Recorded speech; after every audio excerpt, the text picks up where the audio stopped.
And we are here. We are live. Hello, everybody. Welcome back to the Crimson Court campaign. Very excited to dive in today. Thank you, Duke, for the sub. Very, very kind of you.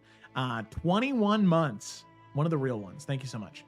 All right. So before we dive in, there is just a couple things that I want to say. For one, very happy that we have everybody here from the very start of the episode, from the start of the session. So that is wonderful. Another thing, for those of you that are watching at home on Twitch right now, as we go through this session, if you ever find any moments that you are like really good, whether they be really compelling as, you know, dramatic moments or really funny, be sure to clip those. Because I'd love to start posting the little clips of the session on, you know, various social media sites to get more people here so they can enjoy the same things that you're enjoying. So please, if you find that that's something that you're able to do, please do it. So thank you for that. All right, those are our two things. Let's go ahead and dive right in. As is tradition here on Roll with Advantage, I, the Donjion Master, I do not do the summary. Instead, the players do the summary. And sorry, I slipped into 3 years of doing things the same way. Yeah. We have one player dedicated to writing and reading the summary, and that player is Ryan for Crimson Court. So Ryan, whenever you're ready, take it away. All right. Session 2, Beneath the Bloom. The heirs fight against the cultists and drakes, with several of them struggling as it was their first real battle. However, the tide soon turns in their favor, and they're able to slay the cultists and drakes. They attempt to take one alive, but he downs a poisoned vial and takes his own life, leaving the heirs and Rainier alone. Upon further investigation, Rainier declares that the drakes shouldn't be here due to the cleansing that took place after the dragon triarchy. As Sentinel, his duty to the realm overrules his duty to protect the heirs. He takes half of the soldiers and follows the trail left behind by the cultists, hoping to find where they came from and learn more information. The heirs all try to unwind after the battle, but Via is struck with the worst nerves. Wanting to go home and fearing for her life and those of her siblings, she attempts to try and see the future by taking Xanthi's dagger from her choosing ceremony. We do not know what she sees, though. Upon returning to Xanthi, Via is unable to hide her emotions from her older sibling. She doesn't tell Xanthi any specifics, only offering up that there were many bad omens to be seen. Xanthi, alone now, seems to hear something and looks around the camp, but is unable to find a source. The heirs travel to Rosemont and meet the mayor, who offers up his own abode to the heirs while they work on the crisis. The heirs send official letters to both houses, urging them to keep their troops in check as further violence would not be tolerated. The heirs also decide to travel down to the keep that Xanthi learned about, hearing that bandits have recently taken up residency within. Merrick speaks to Xanthi and Kaelin, hoping to get them to leave Via and Edwin out of the competition for the throne as much as possible. However, harsh words are exchanged between all three of them, and the divide only continues to grow between all the siblings as Via and Edwin decide to also officially take part in the competition as well. The heirs travel to the keep using Willow, Via's familiar, in order to turn into a rat and send it to spy on the keep and learn what it can.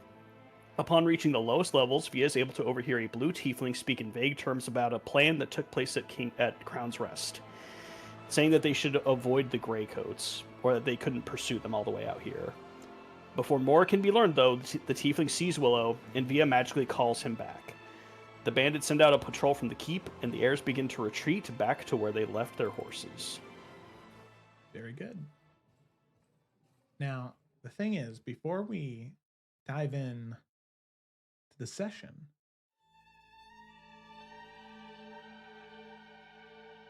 we have to travel elsewhere in Illica first.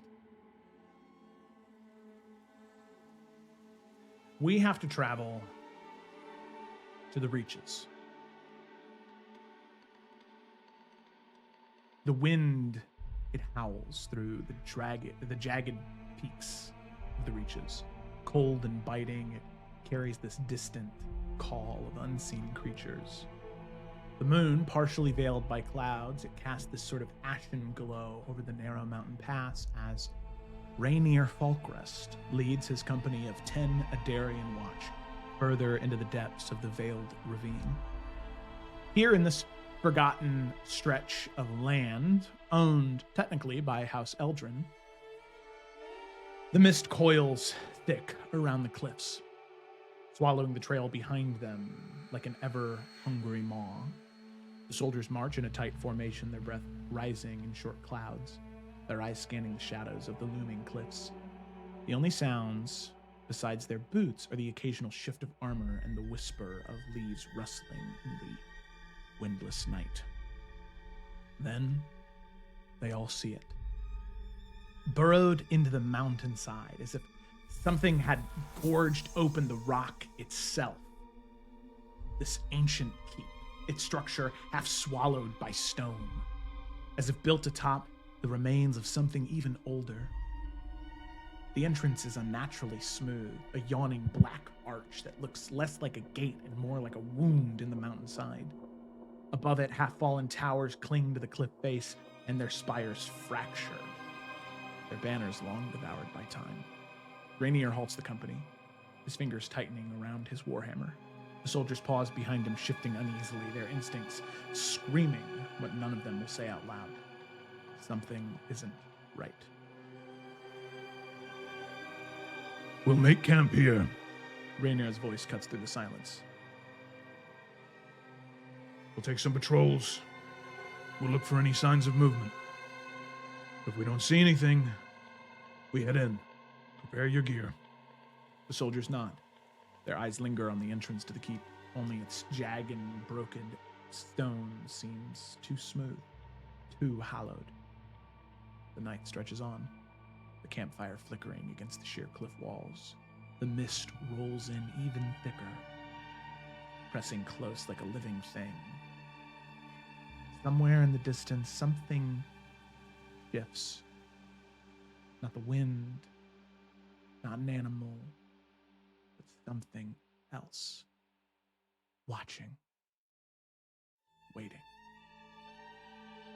And with that, as that scene begins to fade to black, we will cut back to our heirs. As all of you see those bandits, they catch you. They see you standing there, and they begin to chase after you. Now, my question to all of you, as these bandits see you, it's hard to know exactly how many numbers there are, just from the distance. There may be 6 torches, but you're not exactly sure how many bandits there are that are in pursuit.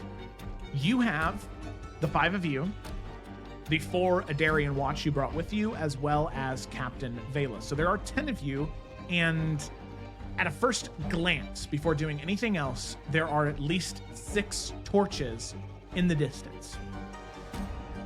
Do all of you want to stand and fight in the woods in this current moment, or are you trying to attempt to run back to the horses? Is there a way to get a better head count? I know we see 6 torches in the distance, but is there a way to actively look and try to actually see how many people are coming towards us? Yeah, of course. So anybody who wants to do that can make a perception check. However, it will take you a moment, as you do have to sort of stop and stare before you can start running. Sorry, can we clarify? Is it just the 5 heirs that are right it is here? The 5 heirs, as well as the 4 Adarian Watch and Captain Velas. There are 5 guards with you. Great. And the other half of our guards are back farther. Well, the rest of them are back in Rosemont. Yeah, Okay. we only took 5 with us. Yeah, Yeah. to Okay, have a that's what I was smaller clarifying. company, you took Yep. only half of the ones you had available. So I'm thinking we retreat back to them, just so we have a stronger force, and draw them further away from where they'd have the advantage at the fort they've taken over. Well, I mean, you want to just get back to where the horses are? Or you want to get all the way back to Rosemont, because they probably won't chase us that far. Well, yeah, I mean, get back to Rosemont, just because if there's already 6 torches, they're not all going to be carrying 1 torch per person. I think it's safe to assume we're probably outnumbered here. And so I think, at least what I'm thinking is we get back so we have our full force, and then either they chase us, we deal with them, or they don't, and then, we go I from will there. say, once you guys get your horses, they're not catching up. Both parties are on foot right now. So as soon as you get to the horses, it's over. They How far will. away are they? At this point, they're about 40, 50 feet away from you. Oh shit. I mean, yeah, run. Go ahead. I Ryan. personally think we should fight, but if y'all want to run, we can run. I think we should run, and if they catch up, then we fight. I think we should at least get close to the horses so we can make a quick exit if we need. I also don't know if they know who we are yet, so I don't. I was on team not run. I was on team fight, but that comment about not knowing if like there actually is more has kind of swayed me because that's a good point. Because when Fiddle went in, we saw like 20 some bandits all in all. It was like Yeah, about 20 in the keep itself. Yeah, I mean, I don't think they're going to empty out like 3/4 of the keep for a patrol. I could see them emptying half of it, which would mean it'd be even, but I don't know. Well, Because these right here, right now, they bandits- don't have... These Go bandits ahead. were on patrol before, like, as Fiddle was caught, these bandits came by and saw you. So these were not sent by the bandit captain in the keep. There was not enough time. You guys are 100 feet away from the keep right now.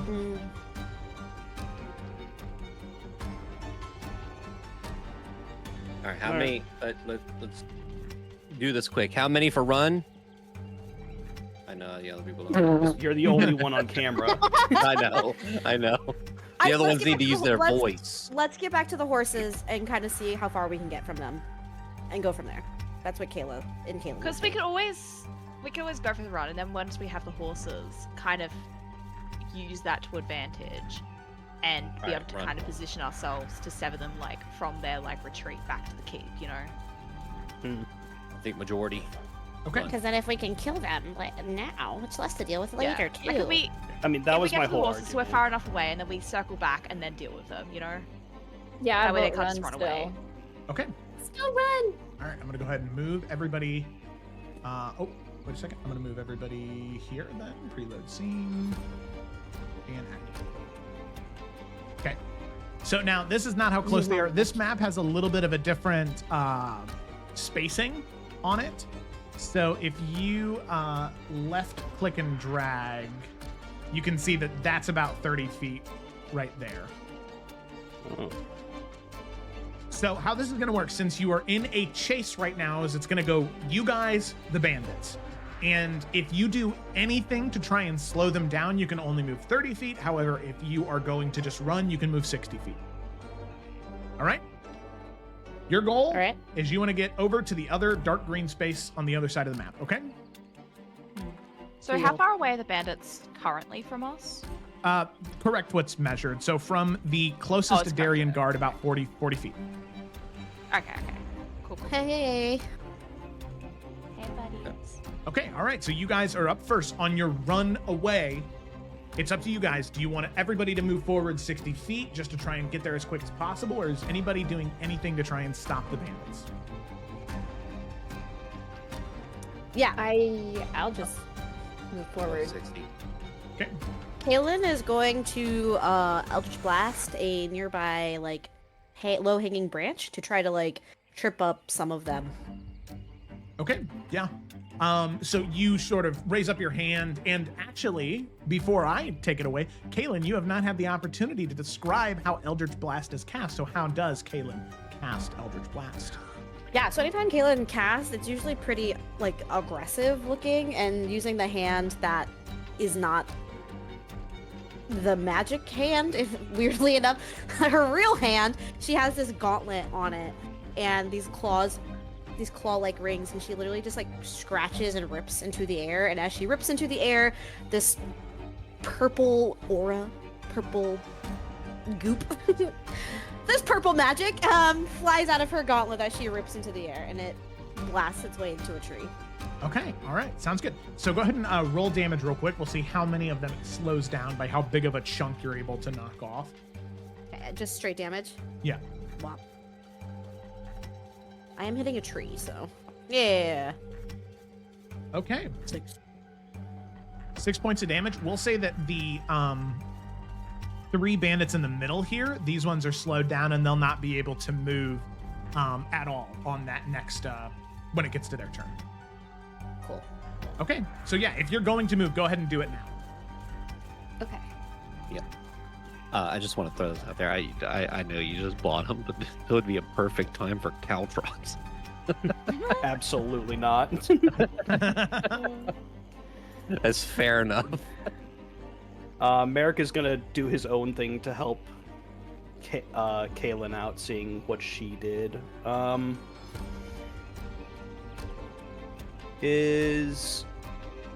any of the bandits like within 5 feet of each other? With the new measurement, it's a little weird, so I'm not really sure how to measure it. Not really. Most of them are spread out pretty far. Probably the closest ones would be the 3 in the center. The one in the center here to either one on the left or right would be 5 feet. So that guy and then so this guy is within 5 feet of him, and this guy is within 5 feet of him, but they're not within 5 feet of each other. Correct. Got it. That works though, because I'm going to further help Kaylin out. Does it look like that dude's in charge? Like he's like leading the patrol? Yeah. Okay, yeah, this will work. To further help with Kaylin's plan, Merrick's gonna reach into one of his pouch. He's gonna pull out a different bullet than he usually fires, and he'll load it in. And he is going to take a shot at the leader guy, whoever's leading it. Do I need to roll to hit still, I assume? Yeah, roll to hit still. Okay.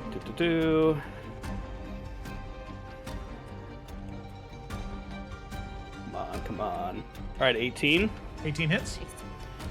Okay, so first the bullet's just going to hit him, but there is a follow-up. Nice for 9. But using a first level spell slot, that bullet, as it pierces into him, there's this bright orange glow, and then there is this eruption as it just bursts into all these shrapnel as he casts Hail of Thorns, which will hurt anyone within 5 feet of that guy, plus him, I believe. I'll double check on that. Okay. Yeah, the target of the attack and each creature within 5 feet make a dexterity saving throw, taking a d10, normal damage on fail, half on success. Okay. And the DC is 12. Success on the bottom bandit, success on the top bandit, and the bandit captain, success as well. So half damage for all. They all take 4 damage. Okay. 4 and 4. Okay, got it. Okay. And then Merrick will move 30 feet. 30 feet. Okay, Edwin.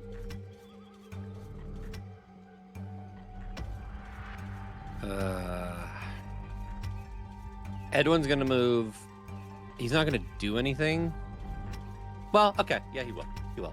I want to kind of follow suit with what Kaylin did, to kind of throw something into their way or knock something down. So I want to cast Sacred Flame at a branch or something above them to stop them. Okay, yeah, sounds good. Go ahead and roll It's damage. a dex save. So on one of them or on branches? On a branch or like something to slow them just down. roll damage. Trees are inanimate Start a objects that forest cannot. fire, guys. Well, does Sacred Flame say a creature? It depends on a creature that you can see within range. Sadly, these are not treants. Well, thankfully they're not treants, or else you'd have a very angry angry tree coming after you. They did it. Tree? I am no tree. All right. Never mind. He's not gonna do that. He's gonna stay within 30 feet of them, just in case something happens. I gotta go check on Bella. She's calling my name. Sorry. Okay. No, you're good. You're good. Oh yeah, he's moved up 30. Okay, sounds good. All of the Adarian Watch, they are going to move up 30, and then they are going to turn around, and they are going to pretty much do a firing line back towards the bandits that are chasing all of you. So I'm gonna have this be a dexterity saving throw for all of them. Fail. Success. Fail. Success. Fail. Oh, success. success. Okay. Not a whole lot of damage. Okay.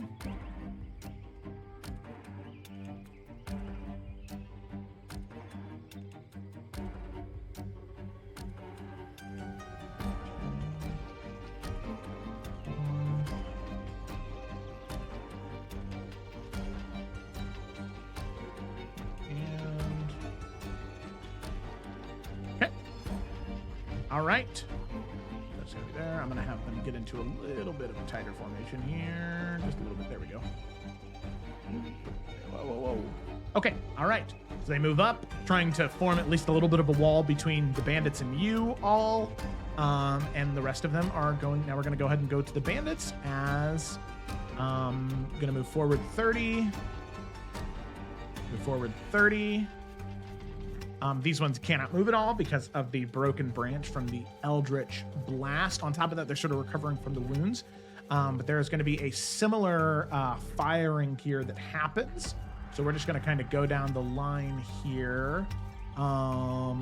Really, they can't get too many good shots at the kids. They're instead going to shoot at the guards that shot at them. So this one's going to target the top guard. That's going to hit. That is going to be 5 points of damage. Then we got this one is going to go ahead and take a shot at Captain Vela.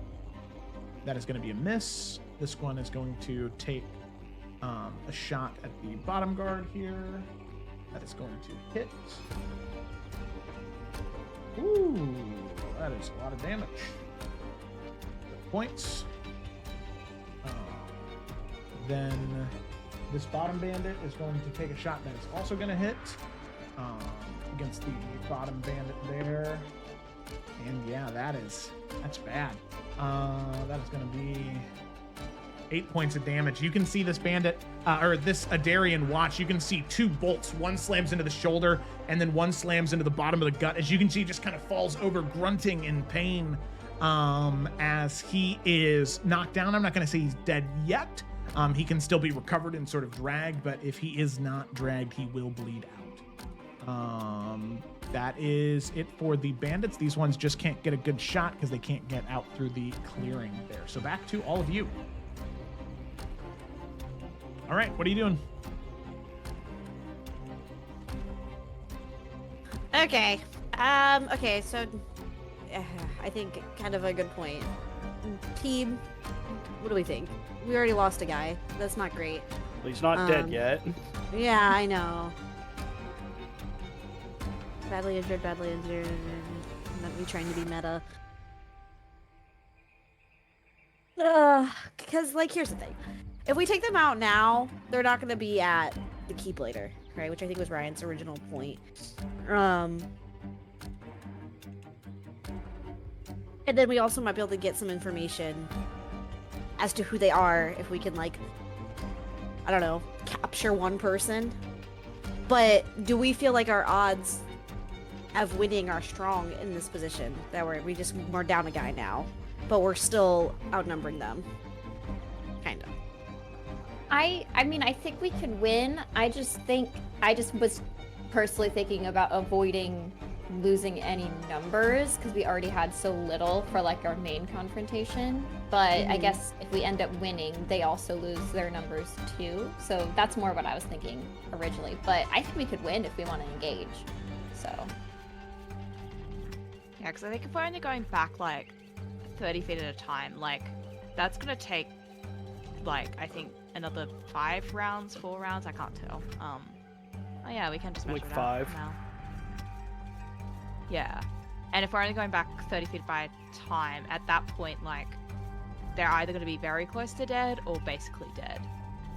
So like either we actually commit to like dashing away or we just take them here and now. Like, John. I don't think we should be halfway in terms of retreating, but also still doing things, you know? Yeah. Yeah, I'm here. I'm sorry. I'm just not turning the camera on yet because No, she's you're still good. in her crib. Are you good if we Being can crazy. I mean, we have to at this point, right? Like Okay, great. they caught up and they're shooting us. So I mean, we didn't run. So we're fighting now. So I guess, yeah, let's fight them. Okay, and you said this guy is he's bleeding out. He's just not dead, right, Yeah, Joe? yeah, we'll say he's just Yeah, bleeding we. out. Okay. Okay, well, if you guys are going to decide to fight, then as you sort of stop and stand your ground, I would like all of you to roll initiative. Sorry, guys. Also, And the I objective just has changed. Can we like drag people so they don't show the map? I know it's such a non-issue. It just, I don't know. It feels when they're off. It feels weird when they're off here. They're still the same distance away. What I will do though is I will change the well, no, I'm not going to change the distance on the map just because the squares are on the map. They're not on the VTT itself. Yeah, I'm also mean, could you just like drag all our tokens so they're all like placed on the map? Sure. Like, we can keep the same distances and all that. I don't want to. Yeah, but that seems since fair. we're not going to the edge anymore, like, Yeah. yeah. Just as not weird.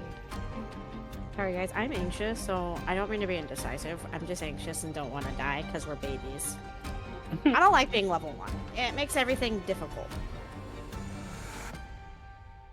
Okay. Oh, who said that? Let me take a drink. Okay, all right, we're just looking on Edwin for initiative.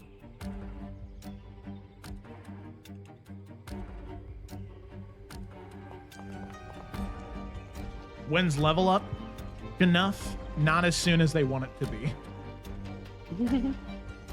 But isn't that the reality with any D&D group? All right. Got our initiative. Let's go ahead and begin combat. And God, like well, the sound it just made. this combat is a little more, I'd say a little more dire than the other one. So let's go ahead and get some appropriately dire music.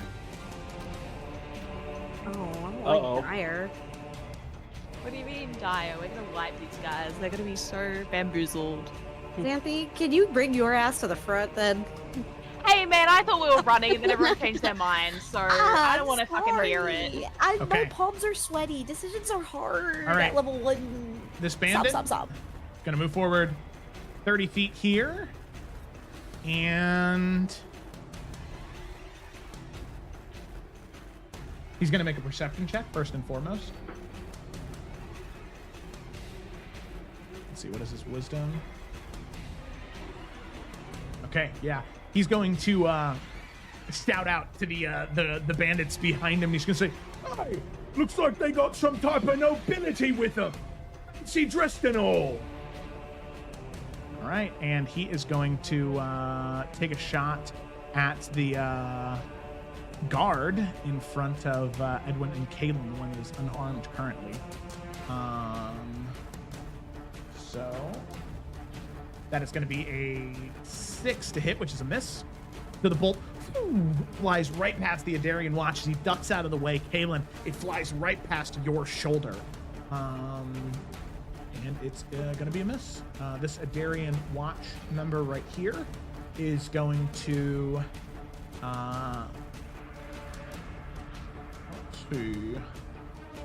take a shot at the captain that is back in the very back, knowing that'll be an issue. Now, the Adarian Watch, they have royal style training.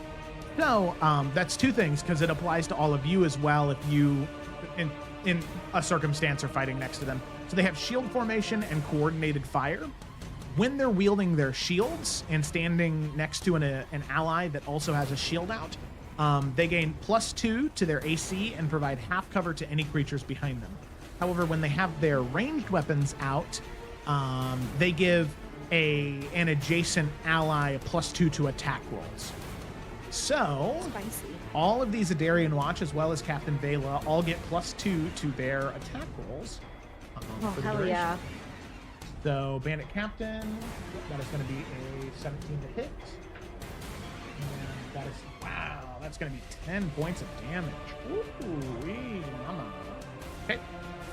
Yeah, there is this, you can see the Adarian Watch member takes a moment, exhales, this large bang from the gun as the hammer smacks into the bullet. and it fires off, and you can hear the captain grunt as the torch drops onto the ground from the hand that was holding it. From that, we go to Xanthi. Okay. Well. Man, okay. I'm gonna start coming back, because that's not the front line. And then I'm just...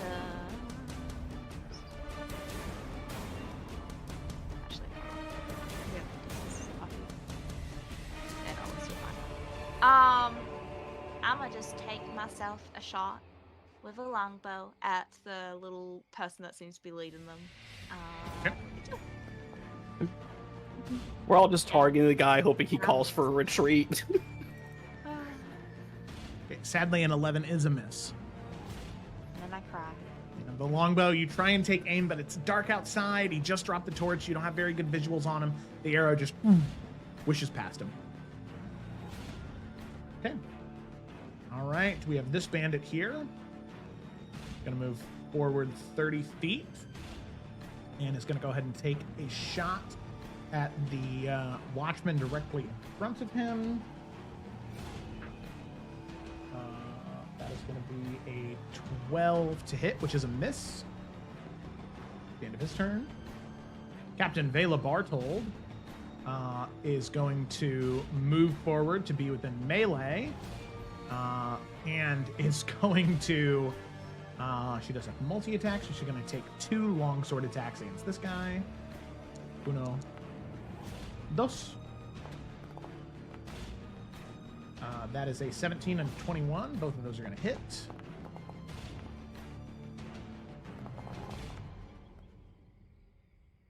It's going to be 18 points of damage.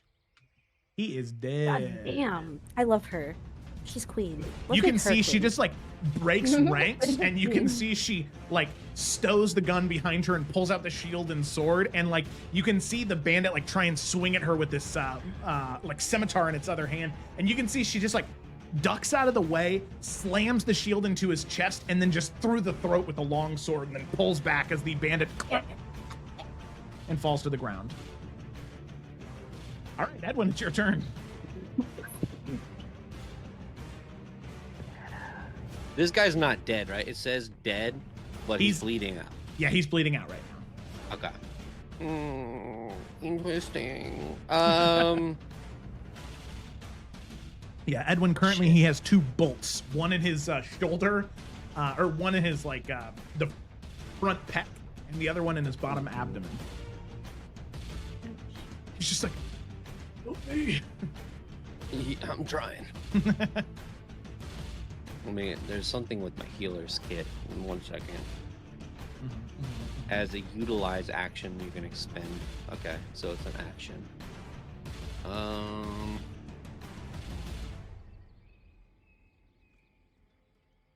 Okay, yeah. I mean, I got it. I have to. Yeah, Edwin's gonna run over this guy. He's gonna slide down, kneel down, open his pouch, and get the bandage and start patching this guy up. And says, "You're not dying on my watch. Get up!" And he's going to use his action to use one of the charges of the healer's kit, which brings me down to 8 more uses. And that guy gets to roll a hit dice worth of, as though like it's a hit dice worth of HP. Okay, cool. Plus his con, like he's recovering hit points. Let me see that again. To tend to a creature within 5 feet of yourself, that creature can expend one of its HP dice, and you roll that dice. The creature regains a number of HP to the roll plus 2. Okay. So go ahead and roll a D8 plus 2. I also have healing rerolls. Whenever you roll a dice to determine the number of HP you restore with a spell or with one of your battle medic feats, you can re-roll that dice if it's a 1. No, Well, nice. roll a D8. Re-roll it if it's a 1. Sorry, guy. 5.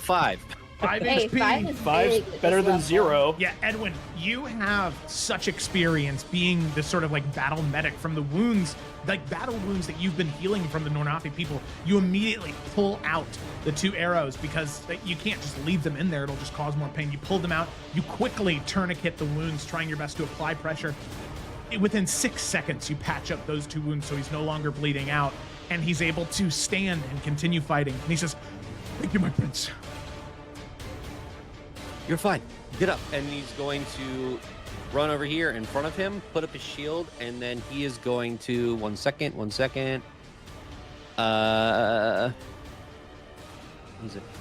He's going to take out his shard of glass, and he is going to point it towards... Why am I forgetting her name right now? Holy Bela. shit. Bela. And Bela. he is going to cast Sanctuary. No, not on her. She's going to fight shit. He's going to cast Sanctuary on himself. There you go. My Sanctuary. All right, Sanctuary. Kingdom Hearts music starts playing. I now have 1 spell slot. Level Same. 1. Level That's my turn. 1. Okay. Bandito. Gonna run forward. And is gonna go ahead and take a shot at Vela, who just killed somebody. No, she didn't. Why didn't you sanctuary her, Edwin? I should have taken her. I really should have. No, you That- shouldn't have. You did the that right is- thing. That is gonna hit. And that is gonna be 5 points of damage. I think Vela will be okay. All right. It's that bandit's turn. Kaylin, it is your turn. Yes, so Kaylin is going to raise that clawed hand, and as she does so, these purple clouds roll in over her eyes, and as these purple clouds fog her eyes, Samson's eyes also turn that same cloudy purple, and she is going to hex the leader. Ooh. Boop. Oh wow! Thank you for the 25 viewer raid, Hello. Mikarunal. Thank you so much, We love Mikaru. Hello. Welcome to the stream. and thank Watch you for the me follow. hopefully hit this Yeah, we Eldritch got Blast. We got a hex. We got a hex, and an Okay, Eldritch and then Blast. Give him that Hopefully... Warlock 1-2. Oh baby, let's go! Mwah, mwah, mwah, mwah. Our first natural 20 of the 20. game. Mwah, mwah, mwah. Congratulations. Kayla, you were destined to be one of the first natural ones, and you rolled the first natural 20. How do you feel right now? Which No, is last one of the crazy game. because with Hex, you crit on the Hex damage and on the Eldritch Blast. So those 2 This guy's damage so dies are dead. maxed out. So Oh, what's the shit. Hex damage die? D6. Okay, so that is 6 plus Eldritch Blast is a D10, right? Yes, let me roll the damage Oh, this there. guy is so dead. So He's 6 not so great, dead. but and then a D6 from the Hex. Ooh. yeah, it's not great. It's all fair. Well, it's 10 plus. So you already have 16 plus 2 plus 5. This guy's fucking dead. So that is 20. This guy has an Eldritch Blast shaped hole in his chest now. Yeah, you can see that as the blast. Kaylin, well, how do you kill this bandit captain here as you cast Hex and then Eldritch Blast? Yeah, What does like that I look said, like? these purple clouds roll over Kaylin's eyes, and same with Samson. And as she takes that gauntleted hand, she just slashes out this like strange, almost like a snake shape, snake shape in the, and that shape flies towards him, burning a hole right through his chest, leaving this purpley magical bullet hole. You can see they immediately like as they just like are clawing at their chest as the hole is being burned through as they just fall down to the ground, and you can see the rest of the bandits look in horror as I'm gonna go ahead and make a morale check for them here real quick. Let me see here also, just because I Yeah, am weird witch got him. Got the boss. Yeah, I'd like to imagine that, like, you know when a cat is scared and all the hair stands up on the back of their spines? That's what Samson looks like right now, but he's not scared. He's very threatening looking, and his tail's all poofy. Someone do the whistle from Puss in Boots: The Last Wish right now. okay. All My right. As everyone Microphone just was looks put at out. Kaylin. Yeah. Yeah. Okay, you hear one of the bandits, the same one the one down here who went, they got nobles with them. You hear him say, wait, they got Lauren. No. The same type of magic he has. No. And all of them begin to sort of turn and run back towards the keep. Wait, hold on. Get the fuck back here. Now chase them. So yeah, that's the thing. Are you guys going to let them run back, tables. or are you guys just going to be taking pot shots at them as they're running away? We're I love it committed. when they run. We're committed. We're chasing. Now you There's guys no are way chasing. we let these people. Yeah, there's no way we let these people go. Enough Okay. Really? I was going to Yeah, shoot well, a few in the back and let them go. No, They're going back to where all the reinforcements are, who have Yeah, probably they're not heard here the yet. battles. We got at least 2 rounds with them. 2 I don't rounds. think we Anytime. chase. I think we take shots as they leave. Right? They gotta let them know that we're like a force to be reckoned with, right? So that way when we go back, they're shitting in their pants, and they're like, "Oh, it's those guys." How That's many also people true. does it I take mean- to deliver a message? There's The that, hottest line from Mulan. but also, like, won't that be a strong message if none of them return anyway? They just And started then they thinking don't like know who me, it was baby. because our whole thing That's was the publicity. next We- morning we're Yeah. pulling up. Via did And they not also share that. then don't know our skill sets either. That's true. So we leave one. No. Oh, I So say you're we. I say. I think we just say, kill them.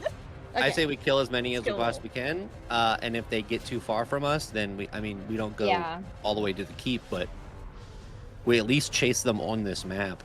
okay. I see what you're I'm saying. fine with that. Turns Things are table. looking up. We're changing the battle music. Yeah, I don't want to. Definitely don't go back all the way to the keep. All right, let's Okay. go, team. All right, Via, it is your turn.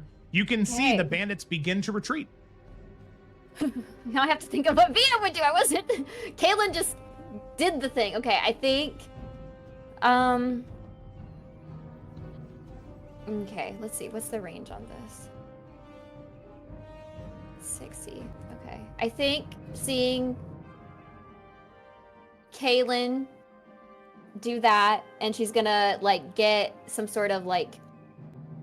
Oh, I don't know how to phrase this. She's gonna kind of like walk up next to Kaylin and hesitantly, because she doesn't really want to kill people still, she's gonna throw or cast Ray of Sickness on this badly injured one here. Okay. Okay. So I don't know if a 15 hits. 15 does hit, and 8 Okay. points of We poison already damage rolled it. is enough. Yeah. How does it look when Via casts Ray of Sickness that kills this bandit? Yeah, so since she's kind of timidly doing it, she's kind of more so just like, okay, my big sister did this, let me do this too. And she's like thinking like, let me protect my people and my family. She whips out her bracelet, she slides through her spells, and she selects the Ray of Sickness gem, looks over at Kaylin one more time, shapes the sickness magic, and then shoots it out, but she like closes her eyes like right after she does it so that she doesn't see it impact the guy, as she kind of like closes her eyes and like scritches her nose, and she's like, did I do it? Is he dead? Yeah, there is And this She did. strange mirroring that happens between the first moment that the two of you and Kaylin spent talking about your magic and the how you cast them and how you use them, and now Kaylin using Eldritch. Oh my god, I'm so sorry. Thank you, Tani, for the 11 gifted subs. That was crazy to see. Wow. There's this strange mirroring that happens as when the two of you were talking in the woods before, right? You cast Ray of Sickness, she cast Eldritch Blast, and now in the strange twist of fate, instead of just blasting the bark off of a tree or disintegrating a bush, it's a humanoid life that you're taking. Via, you close your eyes to try and shield yourself from the reality, but the sad truth is you still hear the gurgle, blood, and the cry out of pain as you can almost feel that last breath taken by that bandit. He falls to the ground. She hasn't opened her eyes. She's like, I think- just kind of stunned. Kaylin would just put a hand on Via's shoulder, but not say anything. Okay. When your hand hits her shoulder, she like is startled by it, and like looks to you, but then kind of just like looks back to the ground. Yeah. Okay. Alrighty. So then it comes to the Adarian Watch. They'll see that you were shooting, but they will look to Captain Vela, and Vela will look out to all of you for confirmation that you want them to kill all the bandits, right? Yep. Yeah. Correct? Yep. Okay. So she'll give the order and they will start firing. This guard right here is going to shoot the bandit that is running away, furthest away. That is going to be a hit.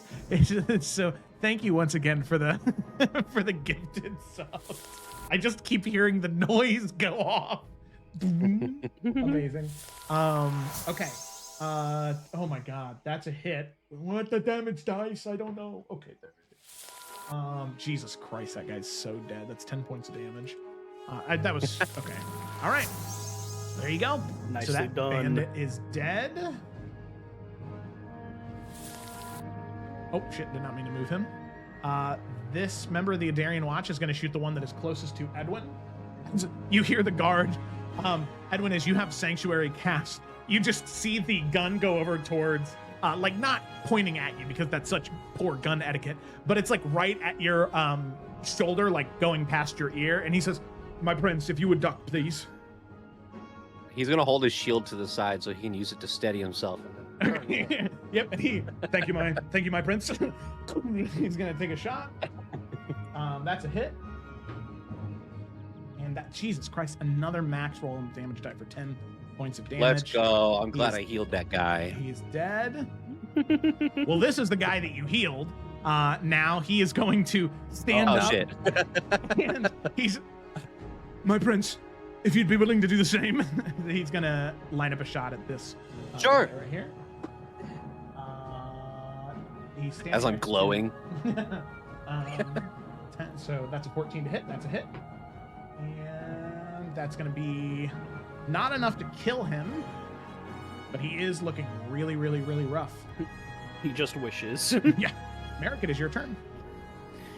All right, seeing that this guy is near death and there's 3 members of the guard, the captain can just run up on him. We are going to take a shot at this guy up top. Mhm. So Merrick will turn his rifle. Using favorite enemy, he will bonus action throw a hunter's mark at him, and he will fire. Okay. Marked. Oh, it was on the 20 and then it rolled over. No. Oh. Yeah, sadly, a Wah, wah. 7 will miss. Yeah, I figured it would. As you try and line up the shot, it's dark outside. Hearing all the grunts and gurgles of blood and thumping of bodies, it still is a little unsettling for you as that just distracts you in that moment. All right, well, he's going to move up 30 feet just to make sure that this guy doesn't get too far out of his range, just because he will get a run here now. Oh my God, another raid. Hello, welcome. Top down Oh my God. tabletop. Very, very good to have you here. Second raid of the night. Thank you so much for being here. This is the 3rd session of a brand new campaign. They're killing some bandits, and it is a massacre right now. Okay. Bringing For good them. lives and love. Down for that. Yeah. Okay, this bandit here is attempting to run away. It's going to move the full 60 feet right there. Same with this bandit here, 60 feet. Just sprinting, trying their best to get away. This Adarian Watch member is going to move forward 30 feet and is going to take a shot at the near-death bandit down here. That is actually going to be a miss, as the bullet is just going to fire wide and slam into tree bar, unable to make contact. Xanthi, it is your turn. I'm gonna try my best. Oh, yeah, And- Santi. I will take a shot at Boyo that's up top here. Okay. Pew.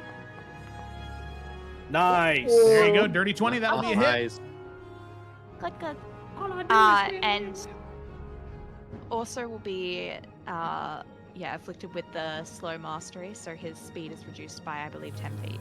Well, his speed is reduced to 0, Xanthi, as the arrow Oh, pulls well, back that. and you release, as it just thunk, it impacts. Where does the arrow impact?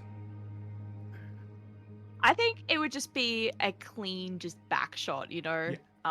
Shane playing dirty right now. It's fine. Everyone's fucking face that you all just made. You hit him with some clean back shots, Sandy, and the arrow thunk, right in the spine.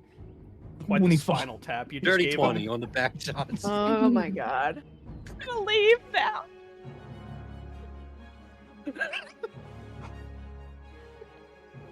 All right. Anyway. Whew. All right. Family friendly. Family friendly. Xanthi kills Let's the see. bandit. Let's move on. All right. Captain. Are all 6 of us gonna miss before the bandit gets to move again? We'll see. Let's see. Vela is going to move forward 30 feet. She's going to attempt to take a shot with the rifle. Can I open her character sheet? Thank you. No. Cool. I didn't want to either. Anyway. Okay, that is actually going to be a miss. Bullet just flies wide once man. again. Edwin, it's your turn. Oh, she does have multi attack. It's also a miss. Oh Jesus. yeah. Wow, come on, Bela. I mean, you've done plenty of work. It's okay. Is the only bandit the guy that's far away? Yep. Yeah, Yeah. kill him. Shit. How far away is he? 90 some feet.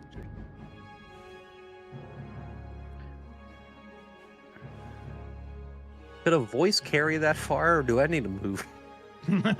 you, Avoid. you might need Shout. to move a little bit. Okay. Take my gum out. Okay, so Edwin is with his sanctuary going to move his movement. Okay. And he's just going to yell out, "Please do not make this harder for yourself. Put your weapons away, lay on the ground, and stay still, and you will not die. We promise." Make a persuasion check with disadvantage. Guess you who know, goes next? That's all I got. Kalen's next, so like I'm not This is your- confident that he's not gonna die. Your last shot. Killed him. Let's see. Come on, Edwin, don't do bad. Don't do bad. Don't Okay, do cool. It didn't go bad. through. It didn't go through at all. Oh, wait, Sick. it went through. It went through. Oh, there we go. I rolled the That's funny. same. Hell yeah. 10. Okay, you hear him as he's running, right? And you shout what you do. He says, "No, fuck that." He keeps running. Edwin just says, Real. looks back to Kalen. I tried. Your turn. All right, Kaylin, it's your turn. So since the last guy died, I can bonus action and move my hex. I'm gonna move it onto the guy who's running. Next. And we're gonna try to do an Eldritch Blast. Let's hope I also don't move.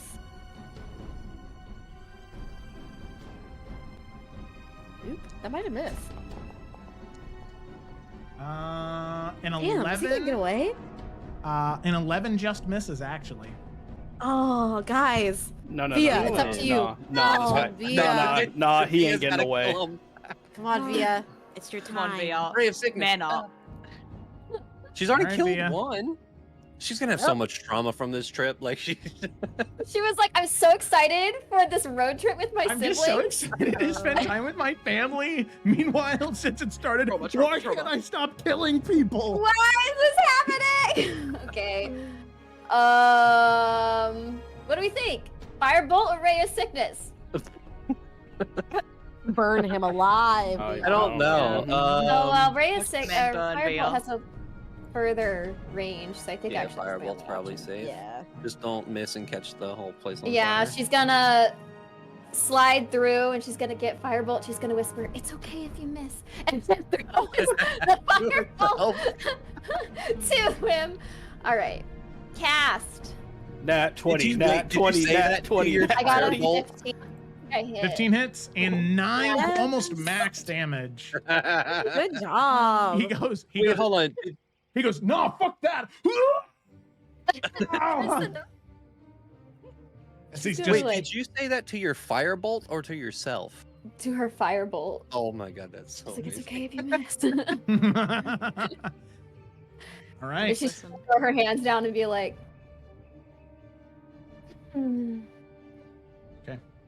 So with that, the bandits have been dispatched.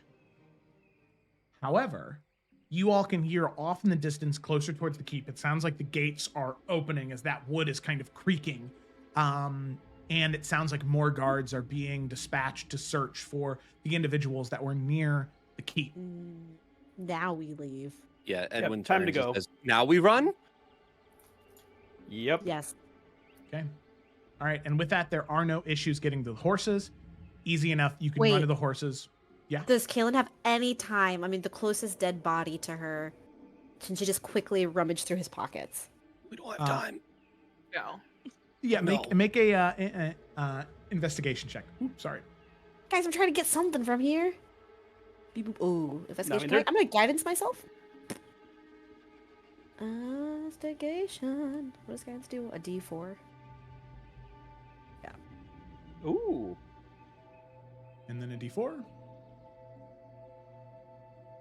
Baby. 19. All right, Kaylin, there are a couple of things that you are able to quickly. She's not gonna look at them. She's just gonna shove them in her own pockets. Okay. All right. Sounds good. I'm still going to tell you what you find. Yeah. All right. So you find 4 things. For one, you find about 25 gold in various, silver and copper and gold, but you can just put 25 gold in your inventory. You find also what looks to be a brass key of some kind. You find an insignia on his person, a sort of like crudely forged iron insignia that looks to be like an upside down T. Which I would say immediately Kaylin is familiar with that symbol being so close to the Undercity. That's the symbol of the Greycoats within the Undercity, one of the larger gangs within the Undercity. And then finally, the last thing that you find is a rolled up piece of parchment. And when you go to open that, we'll get into that later, but the rolled up piece of parchment is in there. It's not sealed or anything, and it's fairly tattered, but you grab that and shove it in your pockets, and you're able to quickly make your way to the horses, and then finally back to Rosemont. So with that, you mount up, and you end up getting back to Rosemont around, let's see, it's about a half-day travel. So yeah, right around 11:30 midnight almost is when you would get back to Rosemont. Completely pitch black outside. There are only a few guards patrolling. And you can see that as all of you approach, they immediately grab the wounded guards and begin to treat the wounds. And they go and get a couple of the priests from the Church of the Unbroken that is located within town, the chapel that they have here, to begin helping the wounded heal. But all of you have made it back to Rosemont, and you've killed 6 bandits, it seems. Yay! Oh, wow! But as you return to Rosemont, you can see as all of you are dismounting, actually in front of the Goodbrook estate here, you can see Captain Vela dismounts, and she looks towards the 5 of you and says, "So then, we should talk about our next steps then. With the information we gathered, I will prepare the soldiers here to move out whenever all of you are ready, and I think it would be best if what you saw was correct, Princess Via. I will inform the mayor and the sheriff that those individuals that can fight should come with us to bolster our numbers." Agreed. Fantastic. Good. Great job out there tonight, all of you. You definitely proved your mettle. I'll be sure to inform your father of it. And she'll give a small bow, and she'll go off to address some of the wounded soldiers. Do we have like a meeting spot within the the mayor's, like, he's letting us stay there, right? Yeah, there's like a central dining area that has a large hearth in it that has a large table where all of you can meet and talk. Yeah, I'd rather us go inside somewhere to have this conversation than on the side street. I think after we kind of go in and settle, Kaylin will open up, like, she'll just dump the contents of her pocket onto the table so everyone can see what she got from the bandit, and then open up the parchment.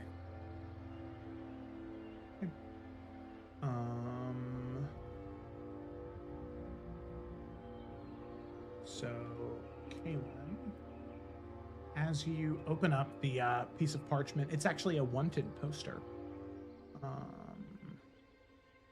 And it is a wanted poster for an individual by the name of Valen Rhymecloak. And as you show it, Via, you would recognize an imitation. This is definitely a crude drawing of the individual that doesn't exactly match what you saw, but it seems to be an impression of them. As I'm going to go ahead and just because I can here. Let's see, observer. There you go. Oh, nice. Oh, yeah. There's a couple things to note on here. A couple last things. You can see that it lists their crimes on here that they are wanted for. They are an enforcer for the Greycoats, for the Greycoats. They have engaged in skullduggery, in racketeering, in robbery, assault, battery, as well. Most importantly, there was a wealthy merchant that was selling wares in the Undercity that they are wanted for the murder of. They currently have a bounty of 5,000 gold on their head. Dead or alive? Yeah. Okay. Dead or alive. You're welcome. Thank you. I was thinking as Joe was reading off the list, I was like, oh, it sounds like the background checks I used to read. Via told us everything she saw inside of the keep, right? Yeah, she did a play-by-play as best she could, and she will, like, point to that and say, that's the boss. Well, at least we know who we're dealing with. Just because this is obviously a guy with a record and stuff and all that, is there anything more that Xanthi would have heard or known about from her time of guard shit? Yeah, you can go ahead and make a history check. I'll say with advantage. Yeah. Boop. Boop. Smart. Okay. Nice. 19.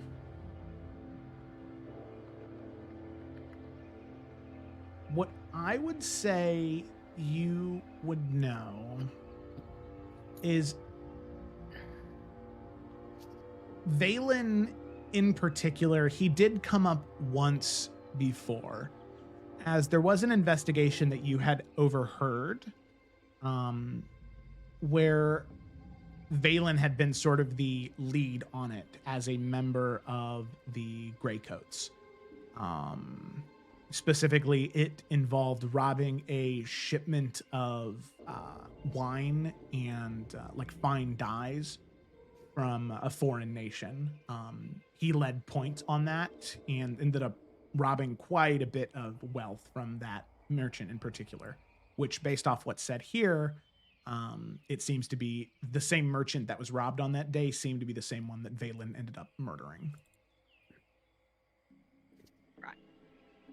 But I guess, and this is with the 19, it seems like from the reports that you overheard that wasn't the intention. Murder was never kind of the end goal there. It was just a robbery that went bad.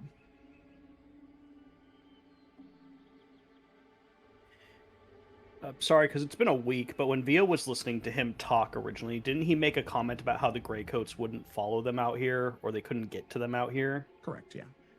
Which is strange because the wanted poster says he works for them, so we might have like a mutiny kind of going on our hands, or a Maybe. separation of some kind. Yeah, I know we can't know, but I just wanted to make sure that it's like, yeah, I heard correctly, so that's interesting. You heard correctly, and that was intentional.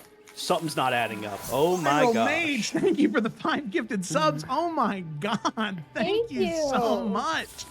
Holy, popping off today. Y'all are the best. Jeez. Jesus Christ. Crazy.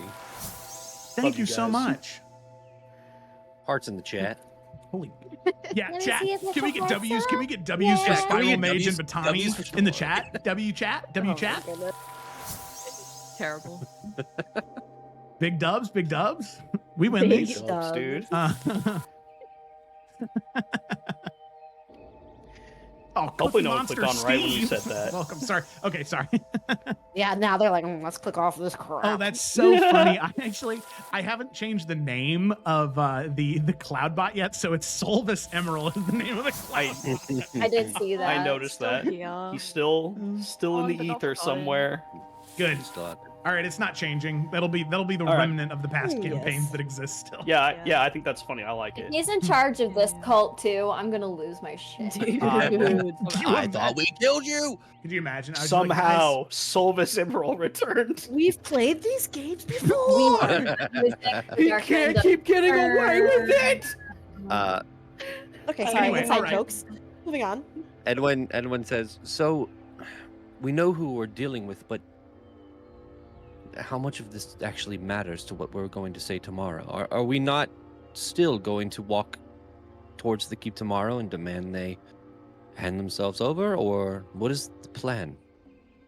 Which, actually, sorry, just before answering this, from his crimes, his sentencing would be death, right? Not That, death Okay. necessarily. There's still wiggle room to be had. Yeah, at this point, because it's Brother, organized murder. crime and it's a pretty significant organized crime, at that point it's up to the king to decide whether it's murder, a life sentence. There is an underwater prison that's like maximum security that's located off the coast of Jesus. Kraken's. Fuck. Reach. Kraken's I was gonna say Kraken's crack, but that also works too. Kraken's Reach. I knew you'd get it. Kraken's Reach. Rename it. Yeah, okay. Well, popping back, Xanthi would kind of relay, I guess, where he'd be heading. Which I believe means there's very little reason for him to hand himself over. Even if we are willing to offer concessions. Basically be signing his life away. Either scenario, he's put himself in quite a predicament. What's the plan? We need to discuss that at least. It would be wonderful if we can capture him or arrest him, but overall our goal is to take back the keep and to save all of these townspeople from the bandits. I think we have to also accept that it's more than likely that we won't be able to capture him. It's not what we're here for. We're not meant to be spending resources on that. I agree. I think our best plan is to try and storm it. I know that we had intentions to negotiate, but I cannot see those negotiations going well. It would only give them more time to prepare when we're there. And Besides, I don't think anyone would take it favorably if we did negotiate with anyone involved in organized crime. Even if they did break away from the Grey Coats, they're still up to something. and it seems that our element of surprise is kind of out the window at this point. If we plan to storm the keep tomorrow, we should do it early. Not allow them to gain a footing. They've been thrown off. They didn't expect them sending out that patrol that they wouldn't come back. I'm sure Hey, it would Joe, take that- more than a few hours for them to realize the patrol isn't coming back. And so if we are able to rest now, we can try and get there by first light.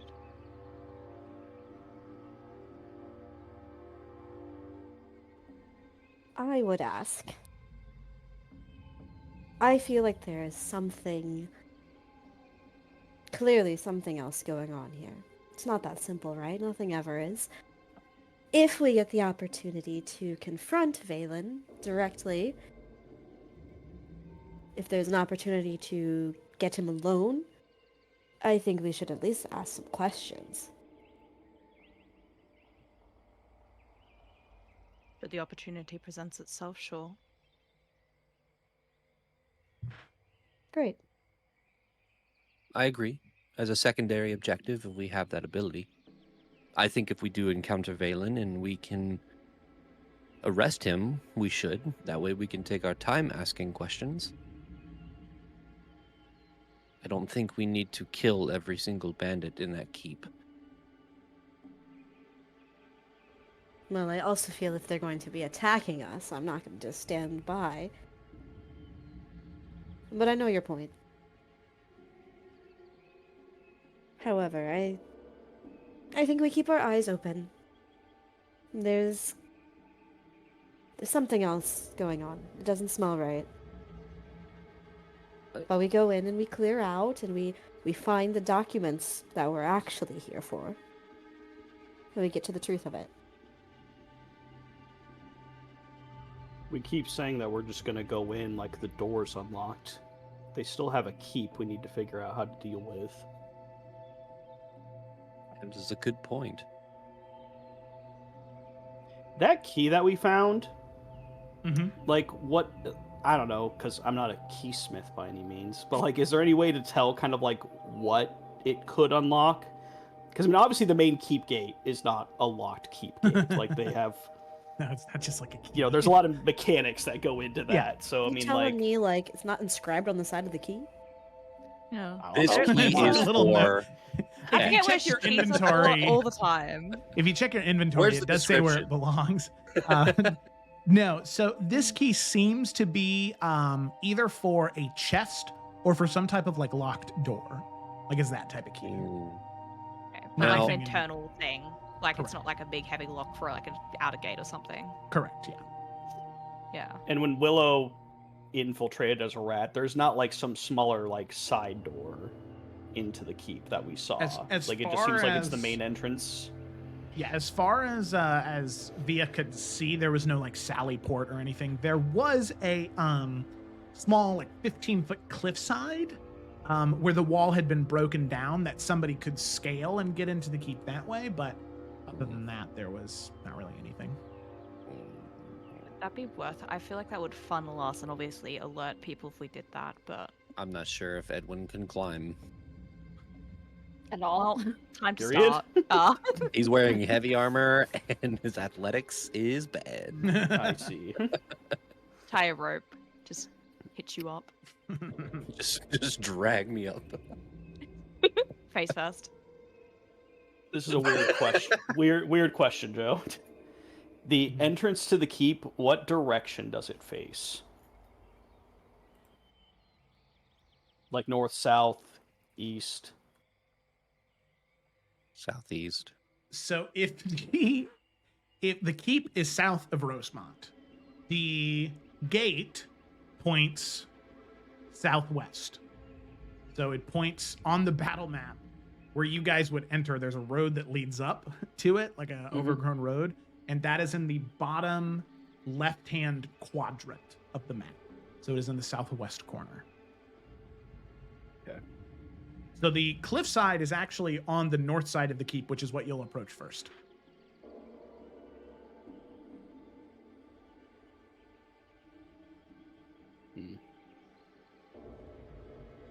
I mean, if there is that kind of false entrance, I get the sense we don't want to use that broken in area. What if we like almost pincered / like distraction, like have some, if not all the guards, actually probably some of the guards over there. So it seems like we're trying to enter through that way when really we're at the main gate the whole time. I don't know if that's something worth, like if we try and draw their forces to like one side, you know. I mean, I don't think that's a bad idea, but again, like we don't have a battering ram or a siege ram. Like they could just not open the gate, you know? Like, we still need to figure out how to get in or how to get someone to open it on the inside. I mean, Kaylin has charm person. Ooh. I don't know if that helps. I'm just offering up like solutions. Like maybe we. Yeah. No, that I like could. that, but it could be Friends. scary if fiddle. it fails. It High totally stakes rat. could. rewards. Yeah. Fiddle as a rat. Just hit the lever, you know, just walk on up and just it just Yeah, he's strong enough, I believe. How big of a I'm rat not is as a Willow? rat. can we tie a rock to Fiddles? Oh my god. Lay him down. If we have a distraction from one point, Merrick does have very high stealth, and he is strong enough to pull a lever. Okay, there's But how that. to get Marek inside though is still the thing. There were like trees that like we could scale that would go like over the keep, right?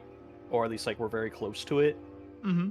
Yeah, it's fairly overgrown there now that they haven't kept up with what you should do around the keep, which is clear everything within like 90 feet of it. Right. Okay. How do we feel? I don't know if Via would offer this information up. I guess let me see. But like I want to suggest this, but I don't know if Via would suggest it. But like Kaylin is a charismatic lady who also has magic like Valen. What if, and in combination potentially with Charm Person, Kaylin's like, let me join you guys while we're all like waiting. And then she gets inside and then pops the thing. I don't know. My only thing is that they're on high alert. Yeah. But Kaylin's beautiful. Thank you. No, she's not. She's ugly as fuck. Bitch. God damn. Not even So in just character think right it now. would be fun I to mean- have Valen being spicy. So We are in the planning phase of D&D. We will be here for the rest of the I- session. I still like the idea of trying to get Marek in. If that is like, if from what Fiddle sees, like there is a possibility of like getting to the other side like that, I feel like that's our best bet. Like we have a distraction at that broken wall. Marek pops over, opens the gates. Rest of us flood through. Profit. I don't know. So maybe Well, I mean- Merrick is plan A, and then Charm Person with Kaylin is plan B if that goes wrong. Yeah, I feel like it's a very rough plan B, but Yeah, but it's I better think than especially if none. there's only like one guard maybe still posted out, I think that could work. But I just worry if there's multiple, obviously that makes things harder. Well, I mean, and now that like they're gonna learn that like either the patrol is dead or they're lost or they're captured. Like they're not gonna have one person guarding. Like you said, they're gonna be on high alert here. So yeah, plan Marek think- first. Plan Kaylin's funny. I really hope it happens. That's it. How do we feel about that team? I think it's the best plan we have. Yeah. Unless one of us is strong enough to just open the door. Yeah, I think that's all we got. I'd love So- to try, but I don't think that's gonna happen. The other what thing if we all could five do of is us went try to the and door and lifted? lie. But like Try and lie.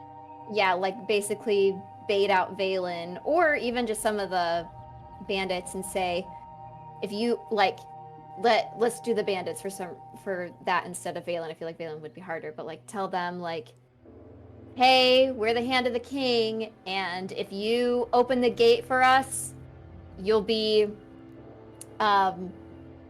absolved from your crimes, which is a lie. We obviously won't do that, but like I mean, yeah, we that could true? just pull up with our whole force and be like, look, we're here for Valen. Open the gates. I'm just really pessimistic about the whole trying to go in with a persuasion. Because again, Okay. they're high alert. Like if people I want to do think- that, sure. I just tossing worry. that one out. I mean, I do think approaching and like getting them to like talk and like by announcing that we're the hand of the king, because like that also might make some of the bandits less optimistic or willing to fight. But we use that as the distraction so that then Merrick sneaks in and opens the door, and then they lose their defensive advantage. Yeah. Hmm. So like Okay. if you have like the guards that are going for the distraction, like if they're kind of announcing it, like, oh yeah, hand the king's here, blah blah blah. We want to arrange like a parlay, whatever. Yeah. Put out that thing, like, you know, if they do kind of like give themselves in, they will get pardoned, which is a fat lie. I don't know if we want to be Bad that lie. morally dubious, but Yeah, I think that's good. We're kind of like No. combining the ideas here, and yeah. I like yeah. it. Can we send mean- Fiddle with Merrick? It's not to pull the lever. can. It's so that Via can Yeah, to see keep an what eye on Merrick's him. doing. Yeah, I think that's good. Yeah. Okay. So, Fiddle, she'll have Fiddle go with Merrick. Via will hold on to Xanthi. And is Yeah. Kaylin gonna be our talking distraction since she's our charismatic girly? I got you, fan. What's your Never mind. My charisma, It's probably higher than mine. it's 16 right now. I think we're the same, right? +3. Mm-mm. Oh, I have a +2. Yeah. Wait. So- Yours is 16. And you're not a +3. I am +3. I just said that. Oh, okay.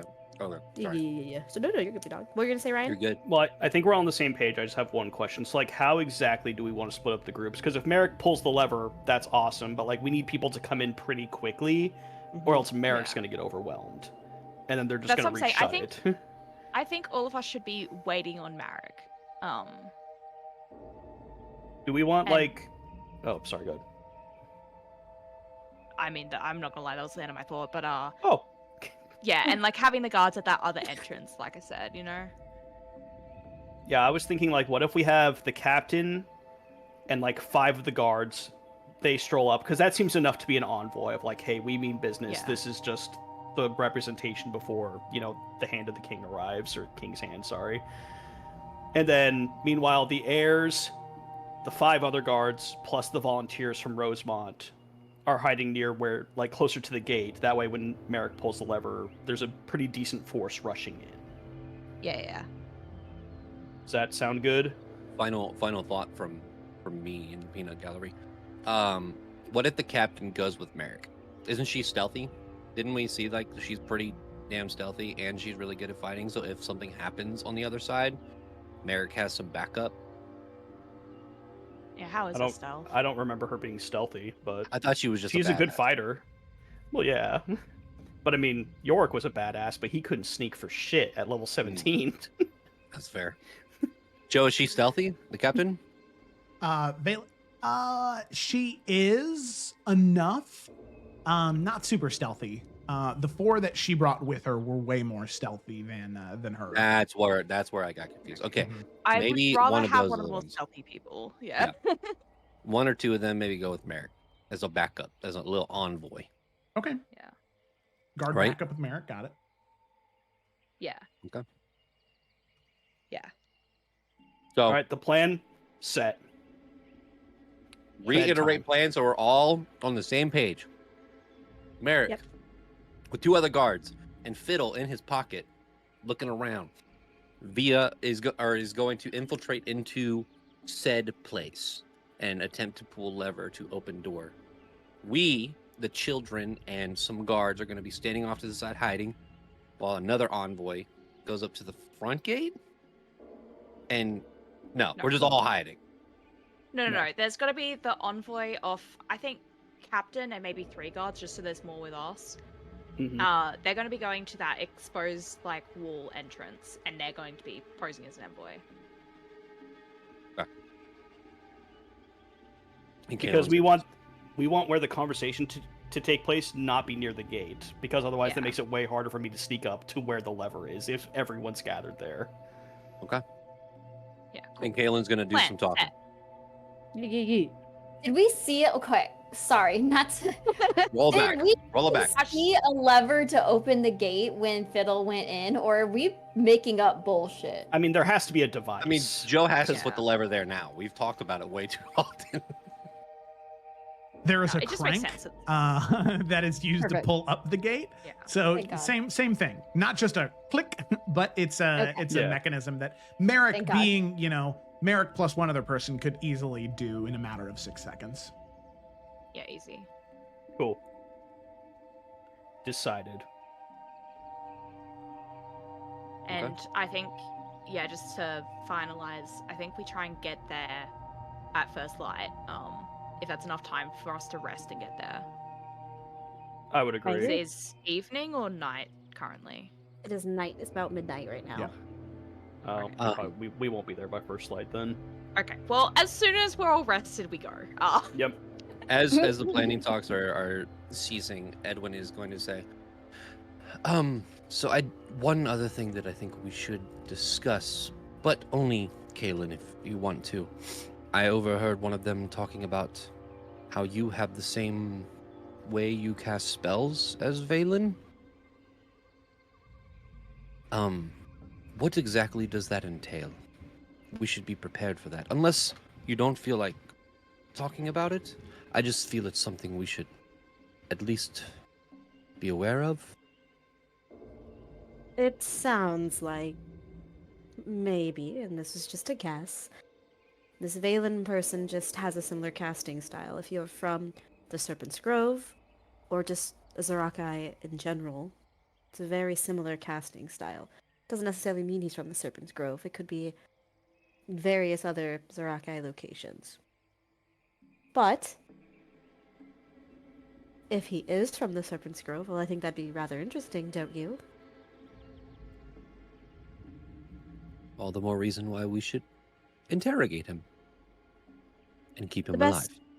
best advice I can give is just to be mindful. I mean, that casting style is aggressive, it's tricky, it is going to play on your thoughts and try to manipulate you. So we should watch ourselves to see that our minds aren't taken from us. He might be able to make us see things or do things that are out of our own control.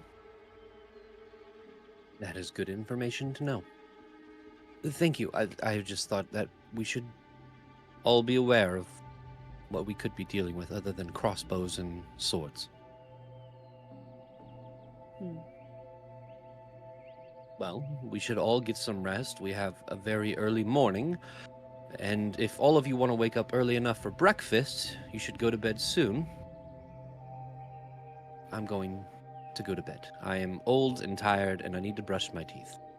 Good night. Good night. I mean, Merrick also heads to bed unless someone needs to talk to him. Nope. Kaelin's going to bed. Time. Okay. Actually, hold on. Oh. Is Octavia one of like the first people to leave, or what's the vibe there, girly? The first people to leave, but she was really like quiet through the conversation. So no, not one of the first people. Just probably when everyone, when everyone gets up, she'll also get up to leave. Okay. Well, I guess it doesn't technically matter. But as Octavia is going, Xanthi will kind of just subtly like put a hand to her, make sure like the other siblings are too close by, and we'll just say quietly to her, I still expect to know what you saw. Time or not, eventually. Sorry, it was just it's been a lot. I understand. And like I said, it does not need to be now, but it needs to happen.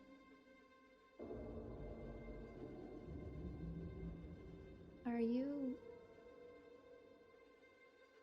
okay? Why do you ask? Well, I can either point out the obvious, or we can go over the day.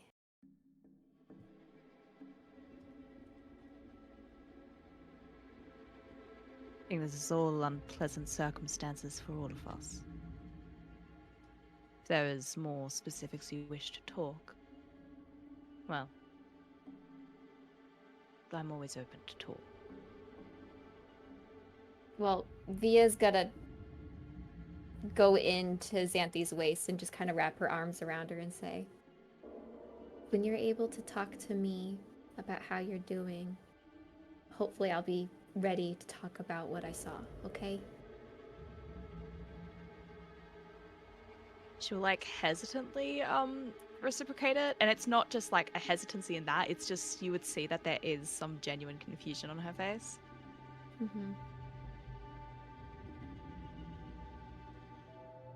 Well, get some sleep.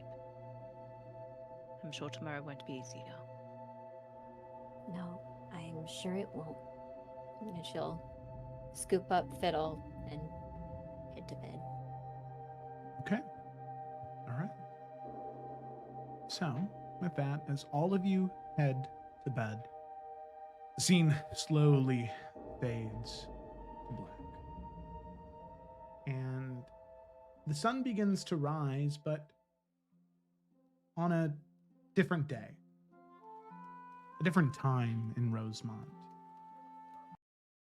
Many, many, many years ago. So we have another cutscene. Oh. The year is 1069. That's only Nice. fair, Gemma. I after the back shots thing, this is only fair that you get to have one. The air is warm. There is this thick scent of fresh blossoms and crushed herbs in the private gardens of Rosemont. Nestled here, there is a quiet beauty. This garden, there are rare medicinal herbs that grow alongside white roses that sway in the morning breeze. Cassia Astralor, newly queen of Adaria, walks amongst the flower beds. Her sapphire robes dusted with pollen.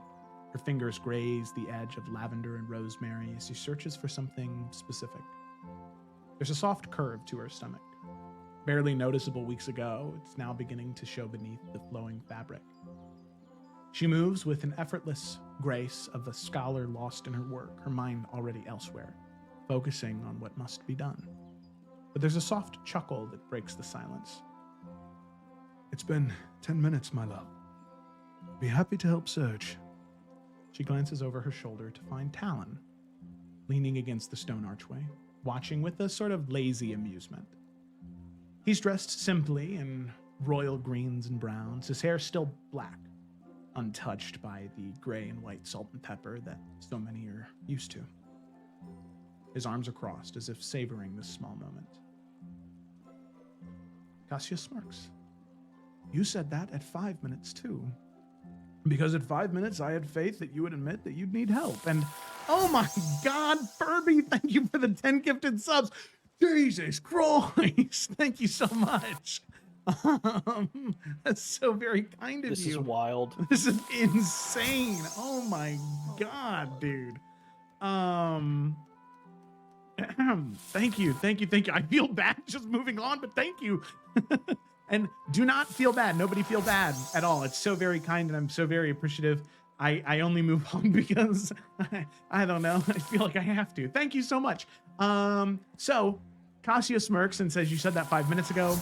Because at 5 minutes I had faith that you would admit you needed help. She scoffs, shaking her head. But before she can retort, a small voice interrupts.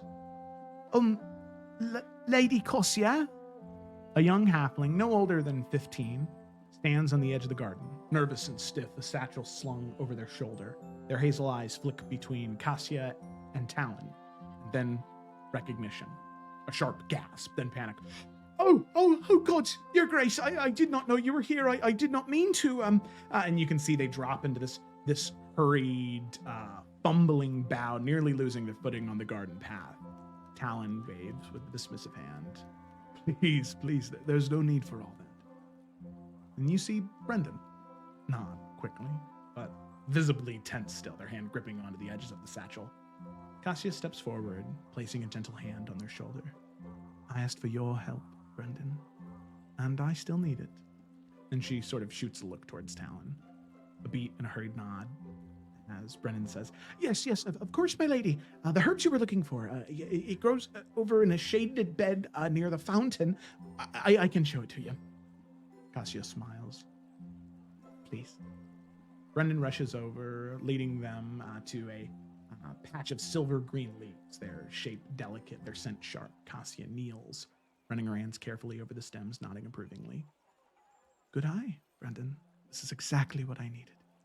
The halfling flushes under the praise, fidgeting with their satchel. I'm glad to be of service, my lady. A pause, a glance at Talon, then a quick hurried bow. Thank you both for your kindness. I should get back before I'm missed. Kasia nods and Brendan scurries off without another word, their feet light against the cobbled path. After a moment of silence, Talon chuckles, shaking his head. I like them. Kasia watches the path where Brendan vanished and a small knowing smile on her lips. One of the best of Rosemont. Talon steps behind her, wrapping his arms around her waist, his hand resting gently over the soft curve of her stomach. His chin brushes lightly against her shoulder as Kasia exhales, sinking into his warmth. I spent so much time here before we married, researching remedies, experimenting with alchemy. The world can be cruel, Talon. I just want to ease a little of its suffering. Talon presses a soft kiss to her temple, holding her just a little closer. Kasia hums, plucking a sprig of rosemary from the patch and tucking it behind his ear with a smile. Now, what's this? Rosemary, my dear king. For clarity, you're going to need it. It's not an easy task to raise a child of House Astrolore. And as the two smile at each other and have a quiet moment away from the pageantry and politicking of Crown's Rest, the scene fades to black. And on that note, we are actually going to take a quick break there, just because I feel like when we come back from break, we're not going to be stopping till the end of the session because of everything that you guys want to do. So thank you so much for watching, everybody. Thank you so much for the gifted subs. If you haven't yet, please make sure that you follow us here on Twitch. Join the Discord server so you can talk about the stuff and get up to date on the videos on top of the full sessions that are posted on YouTube. We also post abridged versions that are about a quarter of the length of the full session. So you can find those links in the chat. They're also in the description down below. The bio, I guess, on Twitch is what it's called. So thanks for watching, and we will be right back. Let's say 5 minutes. So that'll be 47 your time. 47 your time. Thanks for watching, everybody, and we will be right back.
there, everybody. Sorry we were late. Thank you so much for tuning in for the whole session and sticking through the break. Let's go ahead and dive back into the session. Picking up where we left off, our group of adventurers escaped the bandit scouting party. Not really escaped. They took them out. Nobody to report back to. And as they returned to Rosemont, they came up with a plan. And that plan was to sort of divide the party into, as I recall, 2 separate groups. Not even really groups. One is Merrick and one other guard, one of the stealthy ones that are going to climb one of the trees and sneak into the keep. And then the rest of the party is approaching from the front gate so Kaylin can speak to one of the bandits. No, that's not the... No. No, that wasn't the plan, right? No, I think Kaylin speaking is a last resort kind of thing. It is not the plan. The plan is to have guard captain go with 3, I think we decided on guards. Yep, 3. To the other quote-unquote entrance where the wall has been broken down, posing as an envoy. Meanwhile, the rest of the party will be at the front gates, where Marek plus 1 of the stealthy guards is going to sneak in, open the doors, let everyone else in, and then profit. Okay, so you said the captain is going to be an envoy? She's pretending to it- be one to draw their attention away so that it makes it easier for Merrick to Like a sneak in, distraction. go to the front gate, and open it. At the back hole in the gate. Or the back Mhm. hole in the keep. Yes. As the envoy. So like to draw the attention. Yes. Okay. She's basically going to be like, I'm here as a representative of the king's hand. They want to meet you, but I'm here to ensure that, we can come to an arrangement on how to meet safely before they actually show up. Meanwhile, sneak. There we go. Okay. Got it. You got it, Joe? I hope so. I fucking don't. I understand the I don't. plan. I do understand the plan. I'm just gonna heal if we get hurt. Okay, all right. Sounds good to me. Let me put all this. Now, are you taking the doesn't 6 like this villagers with plan. you? Yeah. Yeah. Okay. All right. They are- Can we hit the long rest button? Yeah, you guys can hit the long rest button. Okay. Question for the party, just to clarify some more. Is Kaylin gonna be a part of the envoy distraction, just in case, or is she gonna be Mhm. with you guys? Okay. Okay. Wait. So I think she should go with the envoy. That is severely splitting the party, and also if things go bad there, Kaylin is by herself. She's with the captain. Yeah, but like in terms of the party, Yeah. I'd say it's up to you, Kayla. If you think Yeah. you'll be helpful there, but if you'd rather just come to be part of the main fighting force to make sure that we're able to hold the entrance, I think you should do whatever you feel you'll be most helpful in. Oh god, I hate that. Well, okay, yeah, then I should probably be with you guys. Like, that just makes sense. I shouldn't break away from the party. The only thing, All right. as you're informing Vela of the plan, Vela is not a very convincing speaker. That's the only thing that she would have concerns about. Is she just served has on a to take up time. battlefield? She fought. She cannot lie to save her ass. She just has to take up time. It's fine. Okay. Sounds good.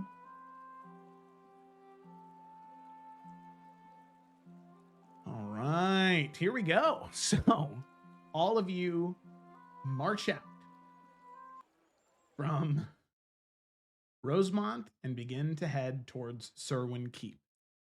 Eventually splitting a bit as Captain Vela, as well as 3 of the Adarian Watch, move to go towards that sort of back entrance. The rest of you go to move towards the front entrance, stealthing around a little bit further back, deeper into the trees so you can't be seen as well. And Merrick and 1 of the Adarian Watch, Karth specifically, he is the individual that Edwin saved. He is the stealthiest of all of them. Not the most hardy, but he is the sneakiest of all of the guards. You head there. And you begin to kind of split off in that way. So let me go ahead and Reload the scene here.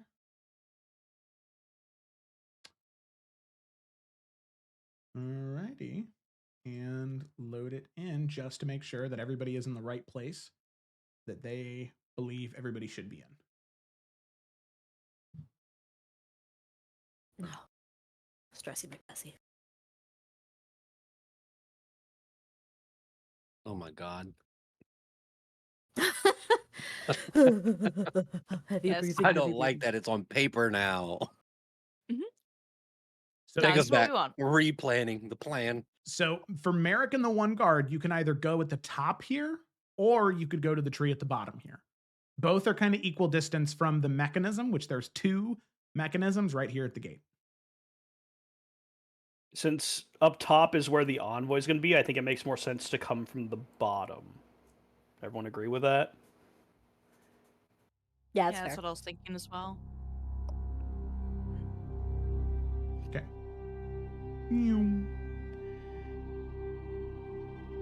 All right. This is correct. Yes. Felicity's face. Yeah. I'm sweaty. This is as good as it's gonna get. I love sieging on level 1. It's so But great. Could I have already cast mage armor on myself today? Yeah, for sure. Mhm. Okay. So you guys are further back up here. You guys are probably 30 feet back. So that way, when the gate opens, you can immediately run with all your movement speed to get inside the gate.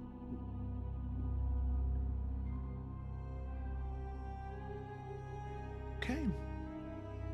So, we will go ahead and initially we'll cut back and forth between Captain Vela as she approaches and Merrick in the Karth, the one Darien Watch member. And we'll see what happens. So starting off with Vela and the 3 members of the Adarian Watch, they march loud and proud towards the cliffside where there is one bandit that sees them immediately and calls out and says, "Hey, you, stop right there. Stop, halt." And you can see Captain Vela and the 3 guards, they raise their hands. They don't draw their weapons. And you hear the one bandit shout out, "I've got 4 over here by me." And this guard is going to move. This guard's going to move. This guard's going to move. And this guard's going to move here. This guard is going to start to move over towards the stairs. This guard is going to move this way, wanting to see what's going on over there. And this guard is going to move right here. These 2 are going to stay posted at the front, though. Okay. As the guards all begin to move, Merrick, Karth looks to you. Should we move? Mm-hmm. And I'll So I mean, say- from here, what? And so the only thing I'll say here is that in this moment, as you guys are separated, no meta talking. It's I mean, Ryan's so call. This Well, is, we me, can- this is just me asking you, but like, what? Can I see what the fastest way down from here is? From the tree? Well, I mean, like, okay, we get onto here, right? Yeah. But like, I need to go here, I assume. No, it's up here. The mechanisms to open a gate are on the walls because that's how you kind of hoist it up. Got it. Then,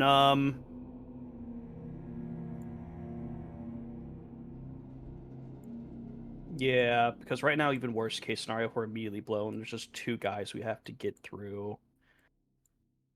So yeah, I mean, right now, if they actually get like more people coming out, it's just gonna make this harder. So yeah, I think we move all we can. Okay, I'll give you and Karth 30 feet of movement. Where are you going? Okay, I mean, it would just be that was 5, and then And I'll just restate that V is giving a play-by-play with Fiddle viewing then- everything. sorry, you mentioned this guy was looking over. Can I tell what this guy's doing? Looking out towards the road here. Okay, cool. Then yeah, I think we're gonna try and move like right there. Okay, that's 30 feet for Karth as well. Okay, As the two of you begin moving, you'll both make stealth checks. Karth has a +6 to stealth. Damn. That is going to be a 26 for Karth. 19 from Eric. Okay, this bandit's passive perception, he does not see the two of you. Okay, so that is 30 seconds to you guys taking actions. If you go to take the dash action, you'll need to make another stealth check.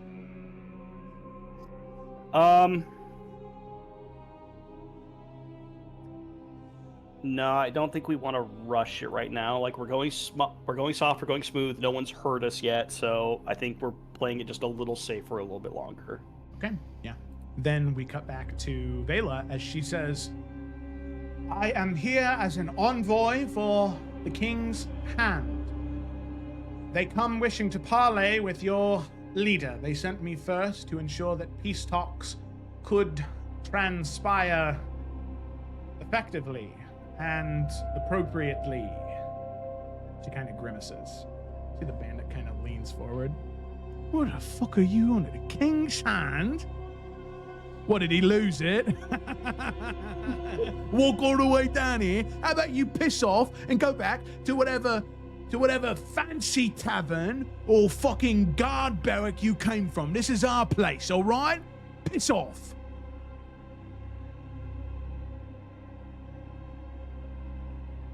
I request that you take back your retorts, as you are speaking to a captain of the Adarian Watch. Should you continue to speak in that vile manner, I promise you we will leave and return with greater forces. Please, I implore you to acquiesce our request to a parley. Deception check?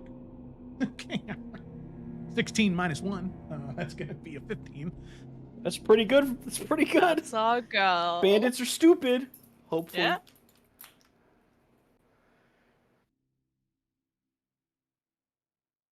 The king, you say? King's Hand. So then you're representatives of the king, yeah? Yes. Ah. So then, might be a little bit of cash. There might be a little bit of coin in it for us. Should we equestriate to your thingy? If you'd be willing to have us speak to the individual in charge, we believe a man by the name of Valen, Rhymecloak. Gonna make another deception check. Drop my dice. Doesn't count. 3 minus 1 is 2. How'd you know his name? How'd you know his name? And we'll cut back to Merrick and Karth. What are the two of you doing? All right, we're moving 30 feet to the device. Okay. Right behind this guy. You gonna do anything about that guy, or are you just gonna open the gate? Yeah, I Wait, down mean, his neck. Splinter Cell, Shinobi, Tenchu-Z, all the stealth games. Can Merrick do what he can to try and wrap an arm around his mouth and, take the short sword and just stab it into his chest and try and kill him quietly? Yeah, I'll have you roll damage for you and Karth, but it'll be you taking the kill solo. Copy that. So go ahead and roll for an attack with advantage. And then you can Do I have a bonus action to play with as well? Sure, yeah. All right, well, I'm going to Hunter's Mark him just because we would need to really get this guy down quickly and quietly. Okay, so roll an attack with advantage. Wow, that sucked. But 13. 13 hits. So roll whatever damage you're going to do plus a d8 plus 2. Okay, so roll that. Nice. Then plus a d6 for Hunter's Mark. And then, I'm sorry, a d8 plus 2. Yep.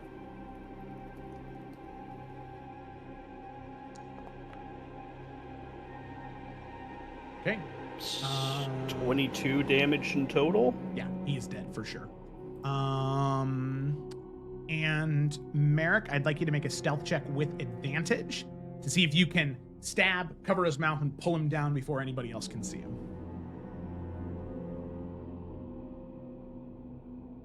23. 23. Okay, yeah. There's this short. You cover his mouth and drag him down to the ground. As you can see, Karth, he sort of helps you rest the body down to the ground, and then the two of you look to the levers, and you begin to go towards opening them. However, that will take. Well, no, that's an object interact reaction, so you do that now. As both of you begin to wheel and crank the the doors, the gate rises, and all of you can hear the gate. There's no stealth check here. As what if we do it really slow? No. it's like when you're in a movie theater and you go to open up your own candy and it's 10 times as loud as what you want it to be when you try to do it slow. You don't want to do it slow. You open it up as fast as you can. This guard is dead. As soon as you start to Furby, thank you for the 5 gifted subs. Oh my God, I turned off the alert box. That's my bad. There you go. Let's get those going. Thank you so much. As you begin to crank it open, you can see the one guard here at the front says, "Hey, someone's opening the gate." And you can see Vela, he pulls out the rifle and smiles, and she's gonna take a shot at this guy because she's already. Oh yeah, Vela. Queen. Vela. So Like that actually went so smooth. 28 to hit. And then that'll be 28.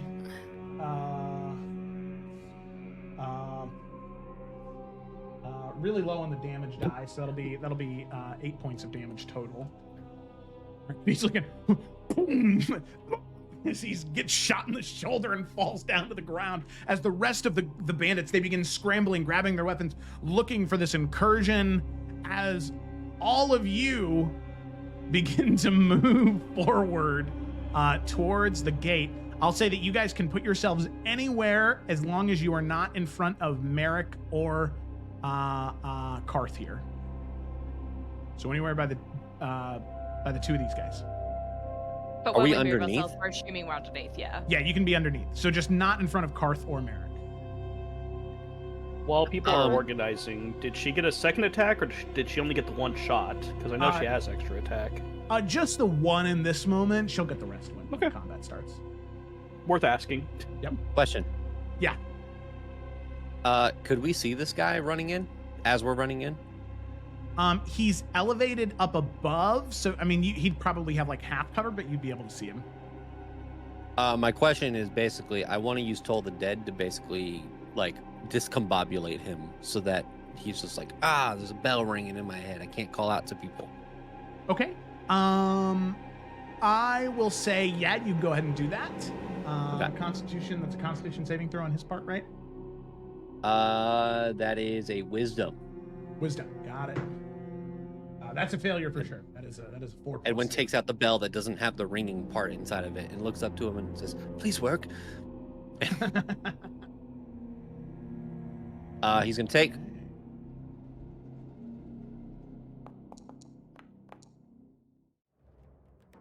5 points of necrotic damage. Okay. All right, discombobulated indeed. Oh, what the fuck? As his ears begin to worked. bleed. Put the spell away. Okay, and with that, I'd like everybody to go ahead and roll for initiative. Here we go, baby. Also, I don't have Sanctuary anymore. Okay. Oh, fuck you. I got it at 20. Oh, hey, buddy. 22! Oh, hey! 2 nat 20s, baby! Wow. Yeah. So much confetti. By the way, John, the middle part of a bell is called the clapper, fun fact. Oh, shit. Oh, clappy clap. My bell doesn't have a clapper. Yeah. Ain't no clapping here. Okay, all right, sounds good. Can't clap them bells. Hooray! Woo, we will go ahead and What's happening? dive in. Oh, God. All You of the too, natural Xanthi? 20s. Okay, so we had. Do we have everybody here? Okay, yeah, we do. This is crazy for level 1. What is happening? This is I was awesome just for level thinking 1. that. I was like, maybe Nepotism, that's what's happening. Nepotism. All right, here we go. Let's get into this. I want to fucking level up, Joe. Merrick, I'm gonna move Via right below you with a 22. I know it's higher than that. You have a natural 20. So Merrick, you are up first. All right, he is going to transfer his hunter's mark over to. We're going to transfer it over to this guy down here, and Merrick is going to take a shot at him. 14. 14 hits. Sweet. And the hunter's mark. Okay. So 10 points of damage, I believe. He's looking real rough. 10 points. Okay. And then, knowing that these guys are going to be rushing in, Merrick will switch to the melee version of his rifle and prepare for them to approach. Okay. All right. Sounds good. Via, it is your turn. Yeah. So, from where she's at, does she have a clear view of this bandit in the courtyard? Yes, or you does do. she need to get closer? Okay. No, you definitely do. Okay, great. She will do a firebolt. Okay. All right. Sounds good. I'm also gonna. Oh put my god, another natural 20. Whoa! All right. So that is a 10 plus a D10. Whoa. Via can't stop killing. I Yeah. know. I know. She's grown a So good taste at for it. it. The dice are apparently telling the best story because I was like, oh, she's gonna be timid and miss all the time. She's So I gonna was be like, setting "No, her I up don't for want that. I don't want the crown anymore. I'm just really good at this. Okay, so yeah, she will. All of her schooling is coming back to her. So that's a 16 total damage. Jesus Christ. And you rolled max? No, I didn't. That's a No. 6. Oh, Firebolt's a wait, why did D10. Wait, why did I get some fucking confetti? I don't know. It It was must have just been delayed, I delayed. think. That was just Um, delayed, I Mine think. was So- also delayed, dude. Yeah. The thing is, let's see, who's closest to Via? Edwin, you could see this in Xanthi as you sort of move out of the way of the firebolt. You see this. It's really strange. Via, you kind of black out for a moment as That makes sense. Xanthi and I guess Kaylin, you're there too. So Xanthi, Kaylin, and Edwin being the three that are on the ground, you see the winds kind of coalesce around Via, and her eyes go like white, like swirls of fog, as if there's something, I don't want to say taking over her, but something guiding her in that moment. As you can see, her wand was kind of shaking, her arm straightens out, and there is this like subtle sharp movement of the arcane spellcasting focus with this twist and thrust as the bolt goes flying out of the charm and makes direct impact with the most flammable part of this man's armor, hitting the sort of like cloth gambeson, and it just illuminates and begins to cook him from the inside out as he just sort of pats himself, and he ends up running and falling actually into the extinguished campfire here. That's hilarious. Which then reignites Oh, because he's of him. dead. Yeah, he's Oh, dead. that was 16 enough. points of damage. He's dead. Yeah. That's enough. Um, Okay. Okay. All right. Via, you immediately come back to, and there's a bandit on the ground that you could have swore you were going to miss, but somehow you hit. Mhm. Yeah. Did I So- get him? She's gonna, like, kind of like, huh. And then she's gonna run and kind of like, I think she can, like, put her back to this Yeah. thing. The rampart. Yeah. Yeah, she's gonna put her back there. And then Okay. just wait. Sounds good. Okay, we have an Adarian watch member who's going to run through. I don't know why it's not doing the drag movement. I think that's 30 feet. It's going to come in, and they see this one bandit near death. They're going to go up and take a shot with the rifle. That is actually going to be a miss with an 8. We have 2 bandits here. One is dead.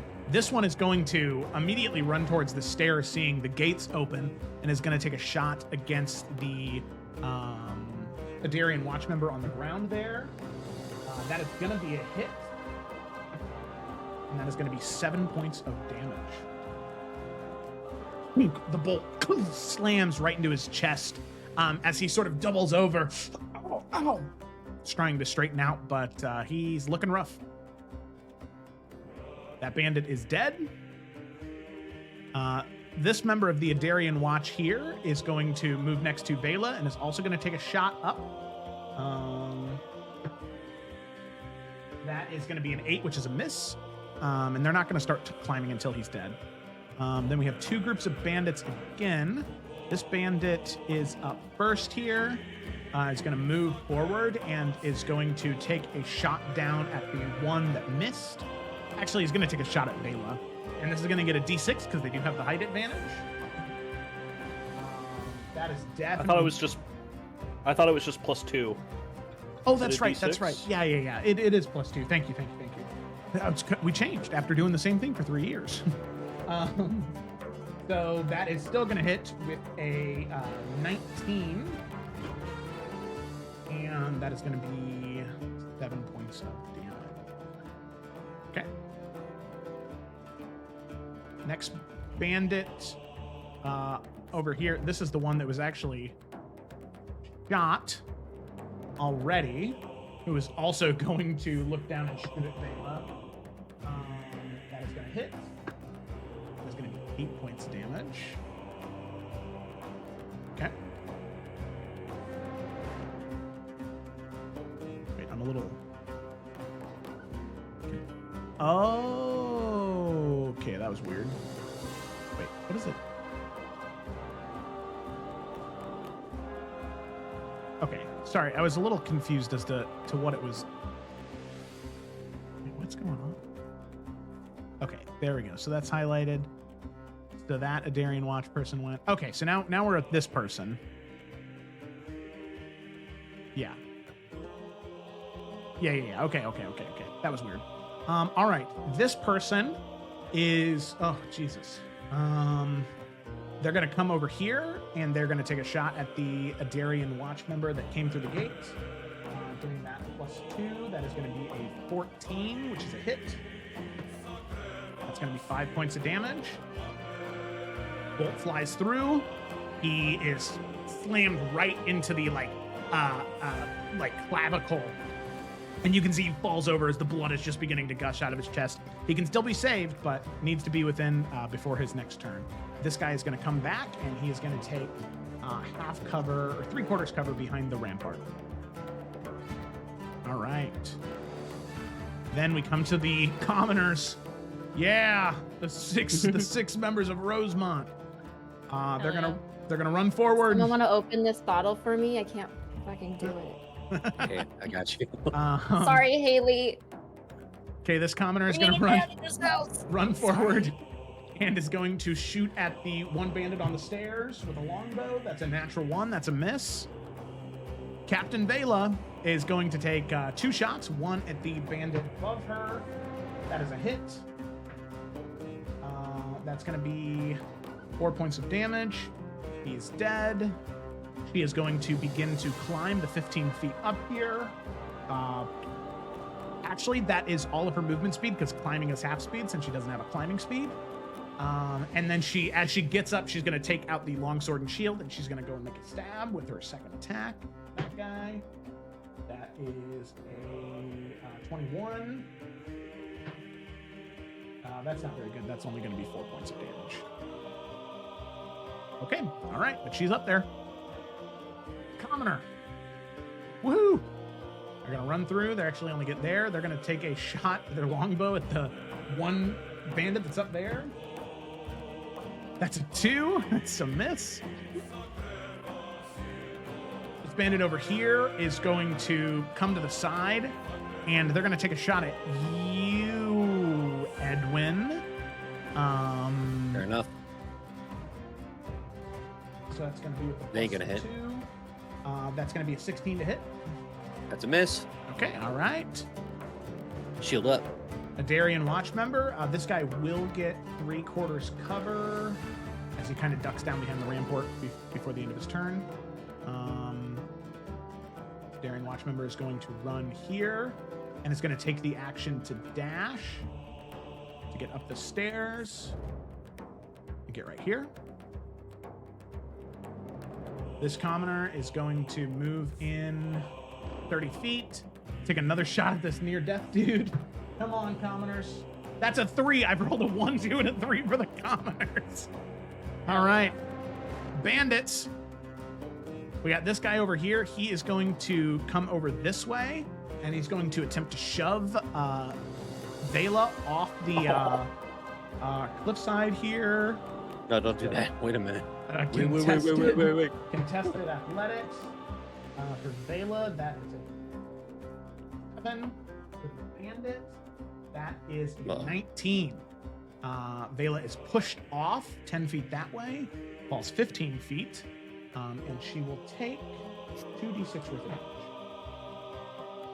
3 points of bludgeoning damage. And she is not.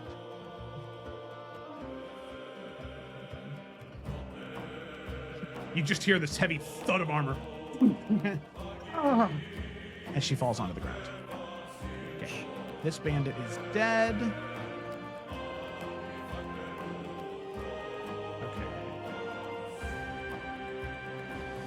Okay, then we have the near-death bandit right over here. It is going to come over this way, and it is going to take a stab at you, Merrick. That is going to be a 18 to hit. That's a hit. And that is going to be 6 points of damage. God. Yep. 4 plus 2. All right. Bloodied. And then we have this Adarian Watch member. Moving through. Take a shot at the guy on the stairs. That's going to be a 6. That's a miss. Oh my god, he's been shot at 4 times and everyone's missed. Karth is going to move over here next to you, Merrick, and he's going to take a stab at the guy right here. That is a dirty 20. Longsword. That is 6 points of damage. This guy is dead. As he takes that slash at you, there's this large gash as you throw up your the sort of like bayonet on the end of the gun to try and parry. You can see it cuts pretty deep into your forearm. As he's going down for another strike, Karth comes up from behind you and he's thrust forward into the bandit's chest, piercing through into his heart as he is dead. And he says, "Don't worry, I've got you, my prince." Okay. All right.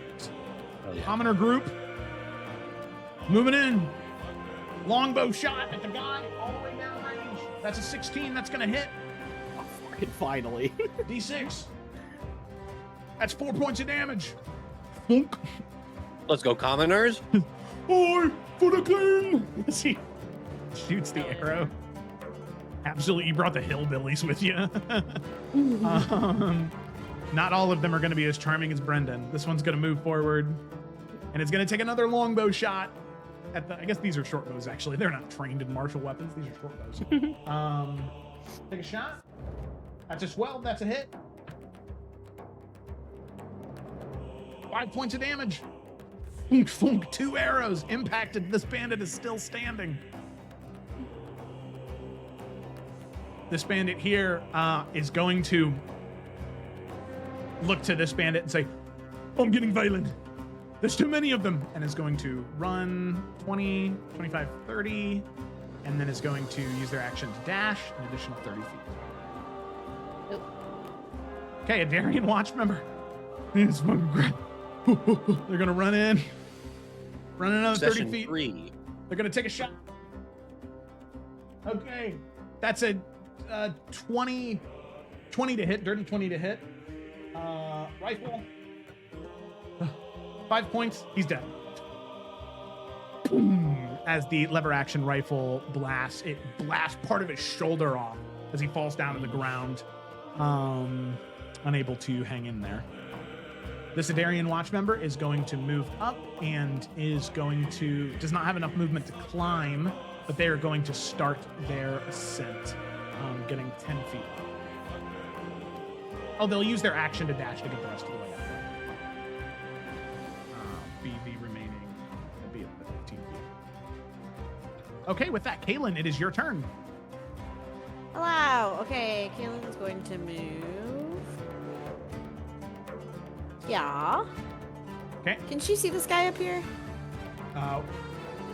Which guy? I'm clicking up right here. Oh, yeah, you could see him just barely. I'd say he probably had Okay. half cover. I would like to toll the dead. All right, yeah, that's just, yep, you can see him. So, yep. Dexterity saving That throw. is no wisdom saving throw actually. Okay. PC 13. That is a failure. Take 12 or a D. D12 12? take 12. What the fuck? Just take 2 points. Ooh. Ooh, Less tough. depressing. It's tough on a D12. Yeah. Thank Every you. little bit helps. Appreciate that. Appreciate that. All right. All right. Well, yup. Okay. Level 1, baby. I Level love 1. doing things. Okay, action to dash. They are going to get up here.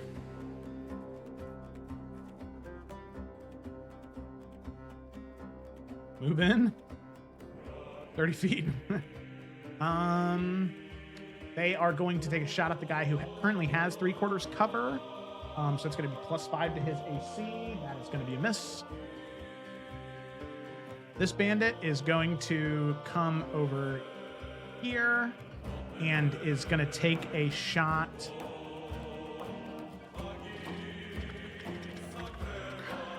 I suppose at one of the commoners.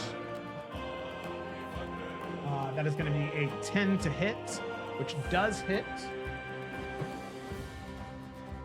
is going to be 5 points of damage, and that is enough to kill one of the commoners. R.I.P. I died for my king. Okay.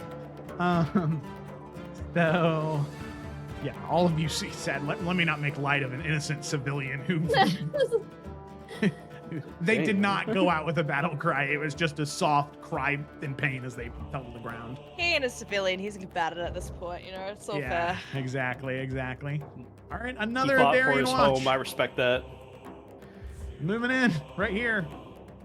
This guy would have 3/4 cover. He would have ducked behind the area. He's going to take a shot at that guy. That's going to be a miss. Commoner doesn't really see anybody that they can shoot at, so they're going to hold their attack action. Edwin, it is your turn. Let's go. It's my turn. No, so this guy's bleeding out. Mm-hmm. Okay. Yeah. So Edwin's going to run over. Oh, what's wrong thing? He's going to run over here. Here. Yeah.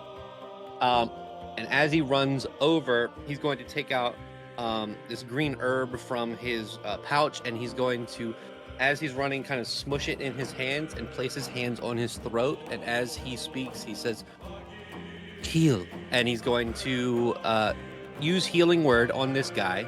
And Healing Word is going to take effect and basically tell his brain to rapidly heal his wounds faster than normal. And I'm going to cast Healing Word on that boyo. Okay.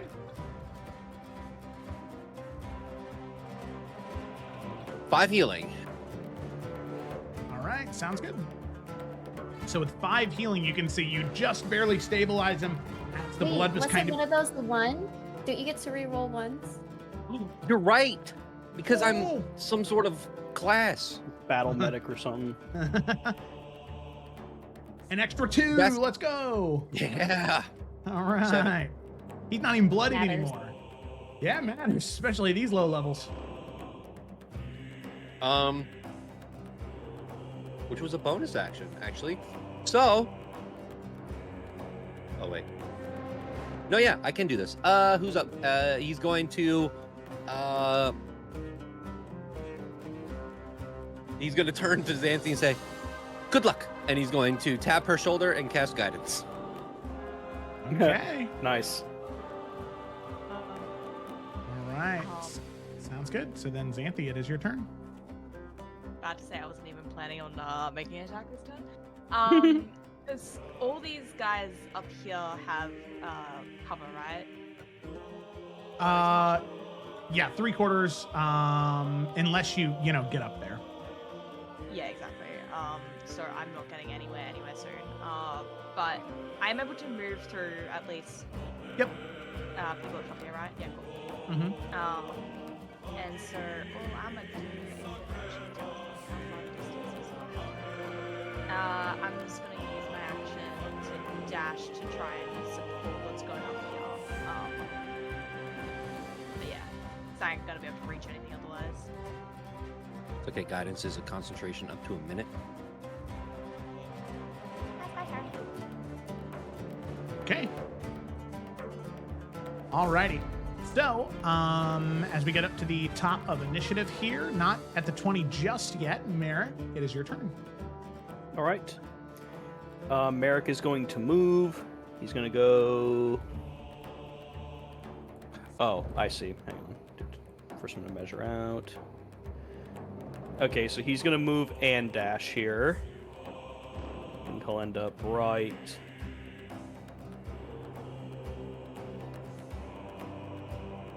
Yeah, hang on, we'll do this. 35. And he's in his kind of like melee form. So I think he goes up behind this bandit and he points the blade down and he just goes, drop it. Okay. Go ahead and make an intimidation check. A lot of his friends are dead. All right, it's worth a shot. 13?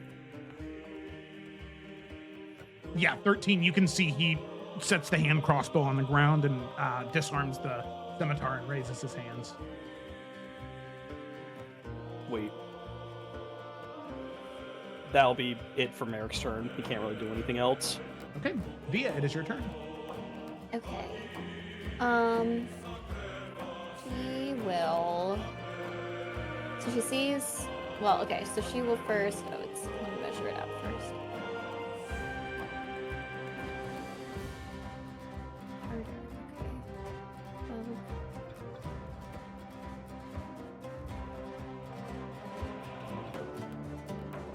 Okay. Okay. So I think she can get like just to the top of these stairs. Oh wait, no, because she has to get to these stairs to get to this level. Yeah. Okay. So how far?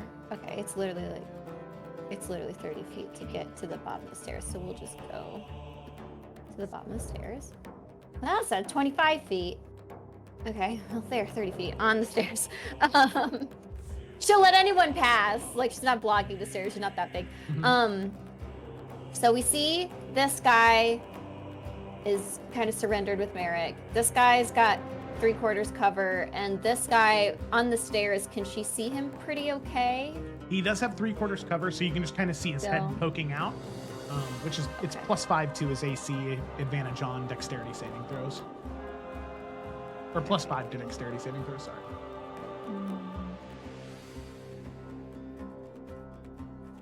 What the heck?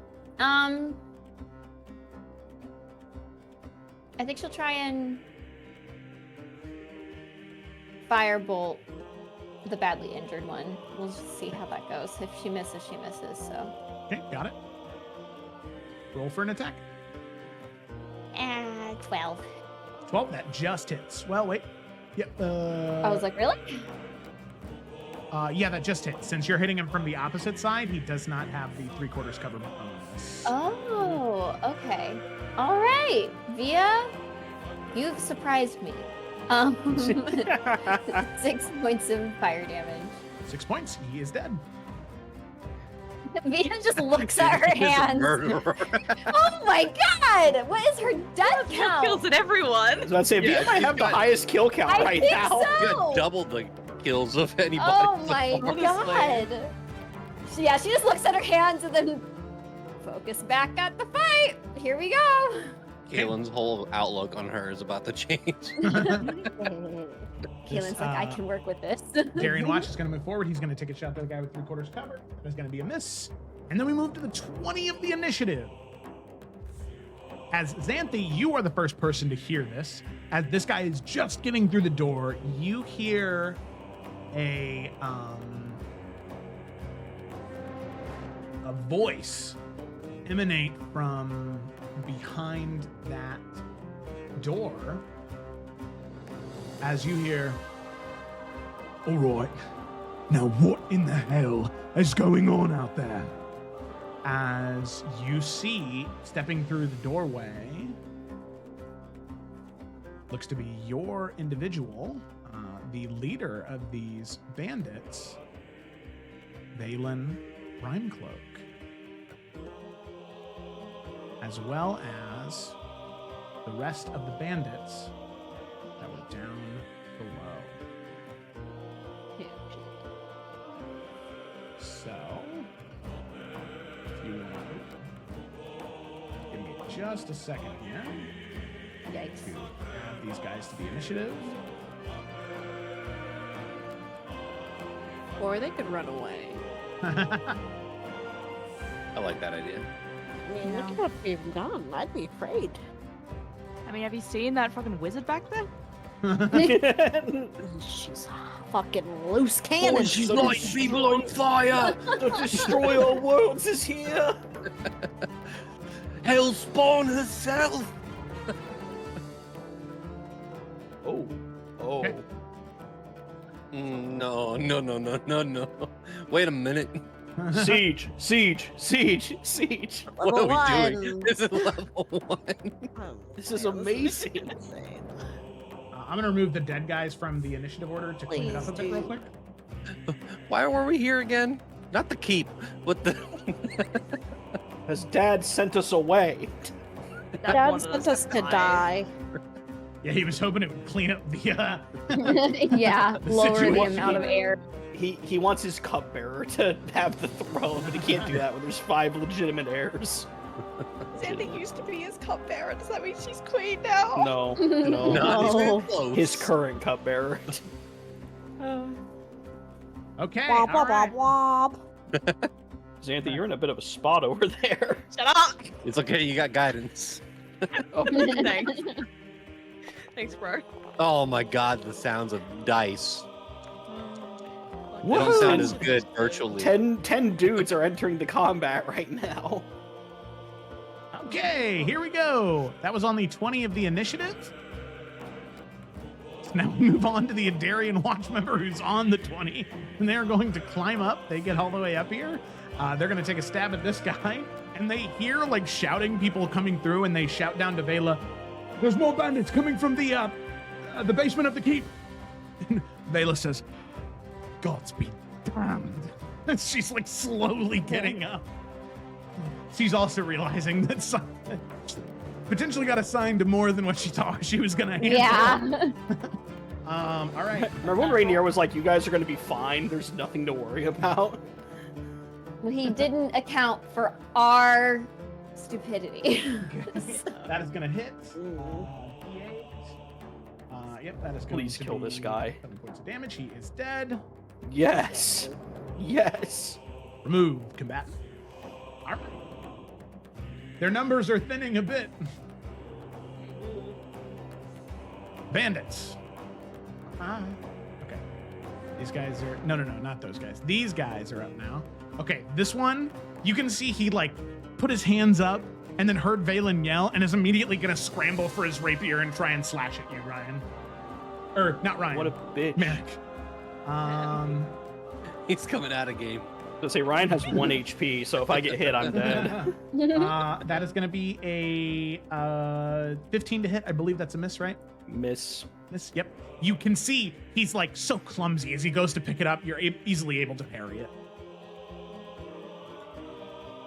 This guy is going to run out, see Xanthe, and immediately move towards Xanthe. As he slams down the scimitar. Okay, that is going to be a 14 to hit, which is a miss. Yeah, denied. Okay, yep. You parry with the trident. Commoner. Move forward. They're going to take a shot at the person in front of Xanthe. That's a 19 to hit. Hey, yo. 3 points of damage. Alrighty. Captain Vela is going to stand up from prone and use her action to dash. So that'll be 5, 35. She still has 25 feet of movement. So 5, 10, 15, 20, 25. She gets right out the door. Commoner. Move over. He's going to take a shot at the one right in front of Xanthi. Jesus Christ, that's a 21. Seeing their buddy die has really lit a go. fire under them. Yeah, these. For Rosemont! They killed Greg! Oh. Okay. Rest All in right. peace, Greg. The Sidarian watch member is going to move around the corner, and they're going to take a shot at the guy right next to you, Merritt. That is going to be a 13 to hit. That's a hit. That is going to be 7 points of damage. The lever action lets out this bang, and the bullet pierces right through the thigh as the guy kind of like stumbles off to the side and is barely able to hold himself up anymore. Valen, Rhymecloak's turn. He's going to slowly saunter out here and say, Well. This must be my viewers from last night. Welcome to Selwyn Keep, and he looks towards you, Xanthi. of course I'd recognize you. One of the heirs, ain't you? And he looks down and he sees a few more very well-dressed individuals, Caitlin and Via at the forefront.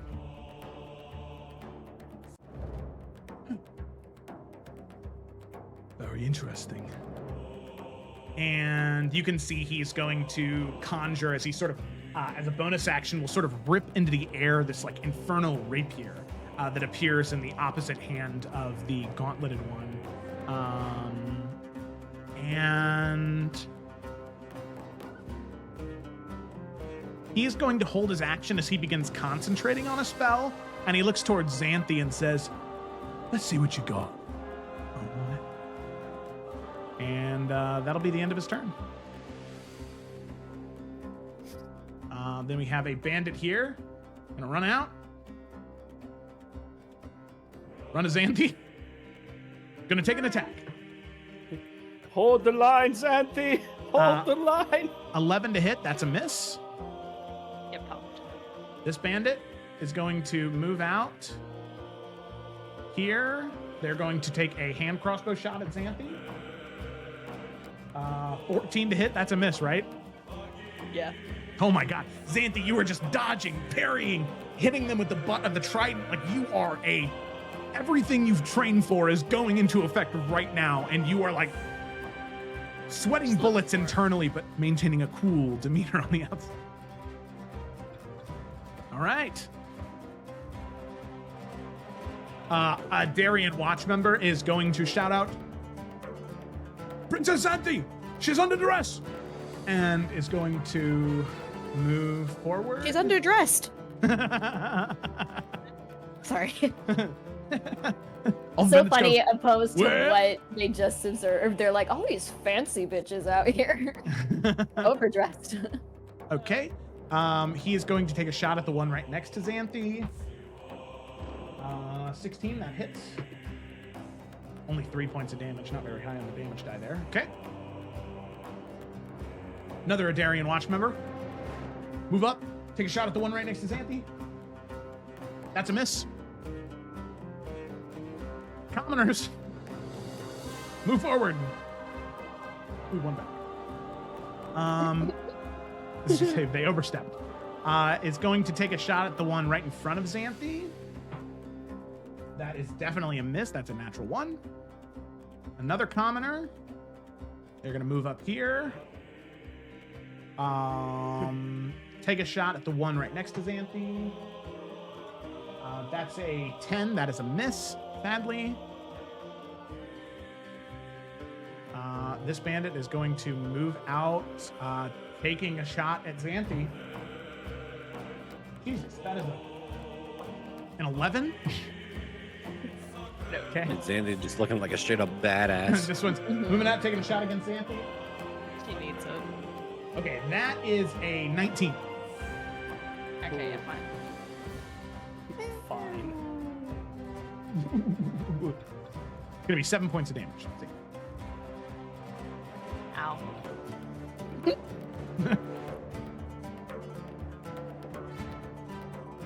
Okay. All right.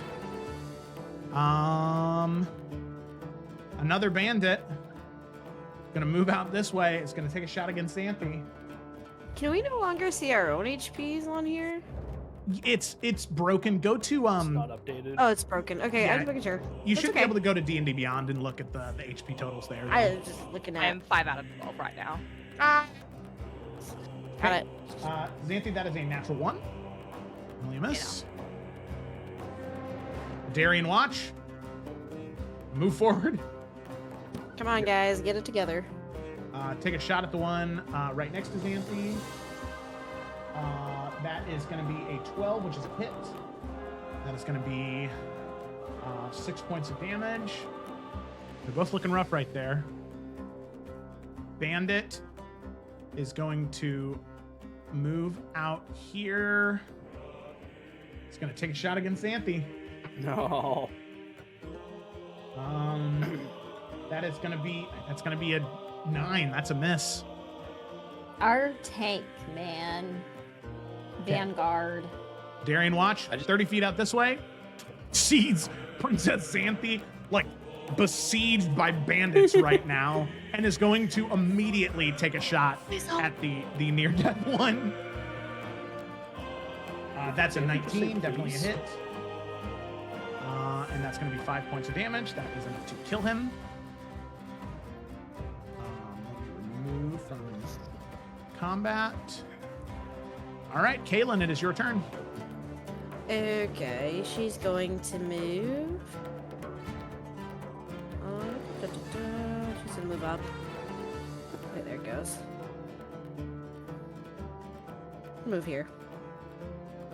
Probably overkill, but I'm gonna use it anyway. I'm gonna hex this person. One right in front of Xanthi. Yep. And then I'm going to hopefully Eldritch Blast him. Okay.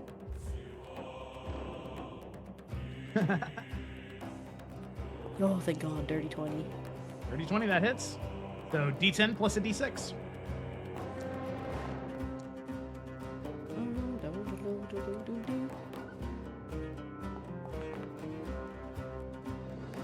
Okay, 8 points of damage. You are able to decimate the one right in front of Xanthi, giving her just a little bit of breathing room. Okay. Okay. Anything else, Kaylin, or is that all your movement?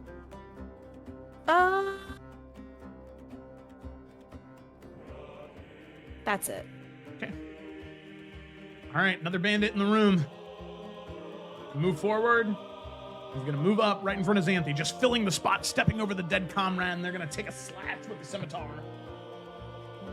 5. That's a miss. Hell yeah. Two a Darian watch.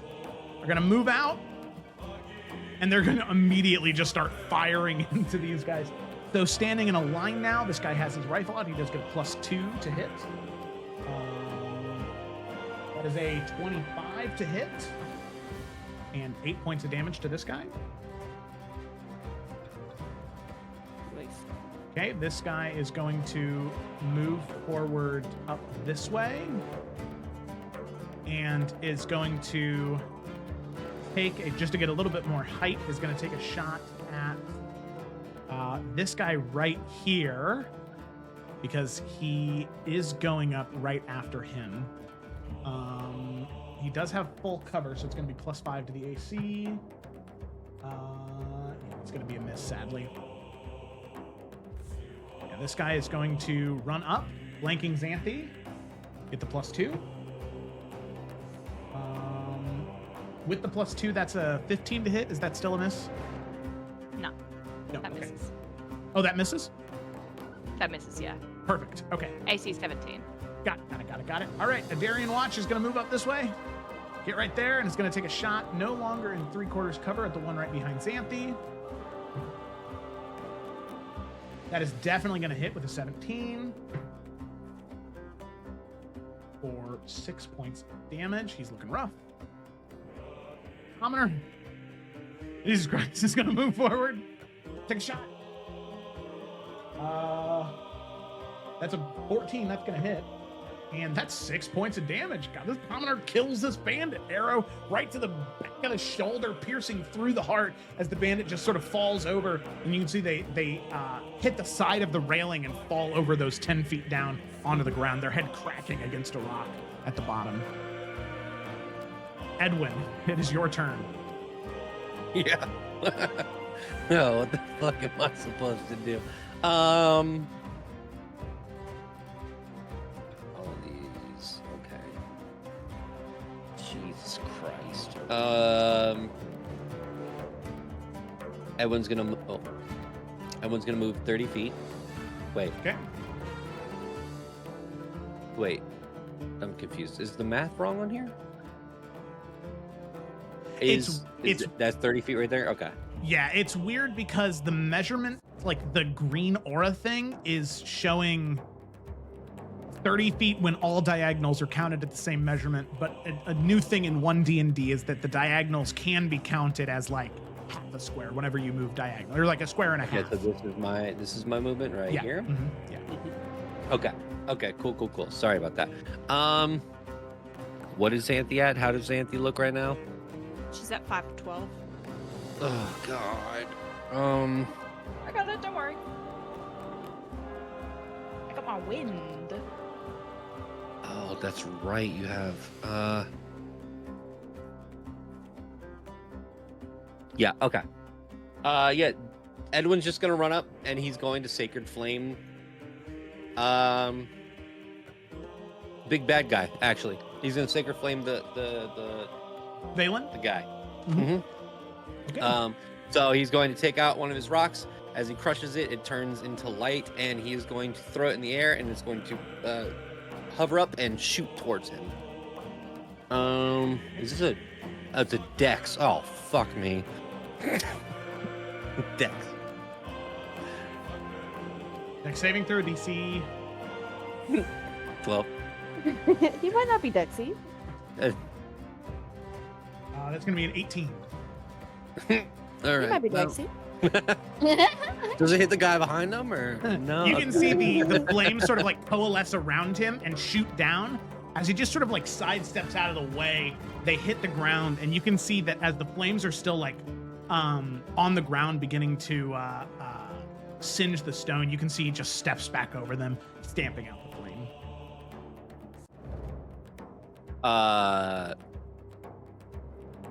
Yeah, Edwin just says, "There's another where that came from," and that's his turn. Okay. Xanthi, after enduring blow after blow, stab after stab, bolt after bolt, we get to your turn. You have a moment to catch your breath. What are you doing? Okay. First of all, I'm going to sidestep over here just to help people get up quicker, but also make it just easier, even though I have the reach, to target the person that's already badly injured up here. And then just swinging the trident round, gonna take a little stab at it and miss. Oh no, maybe? Nope, 14 hits. Hell yeah. Okay. A little bit of that. For 10 damage. 10 damage, got it. He's dead. Actually. And with that momentum, she's gonna take that further step. Oh, hello. Further step forward. I cannot. Hello? Can I move my token, please? No? Okay.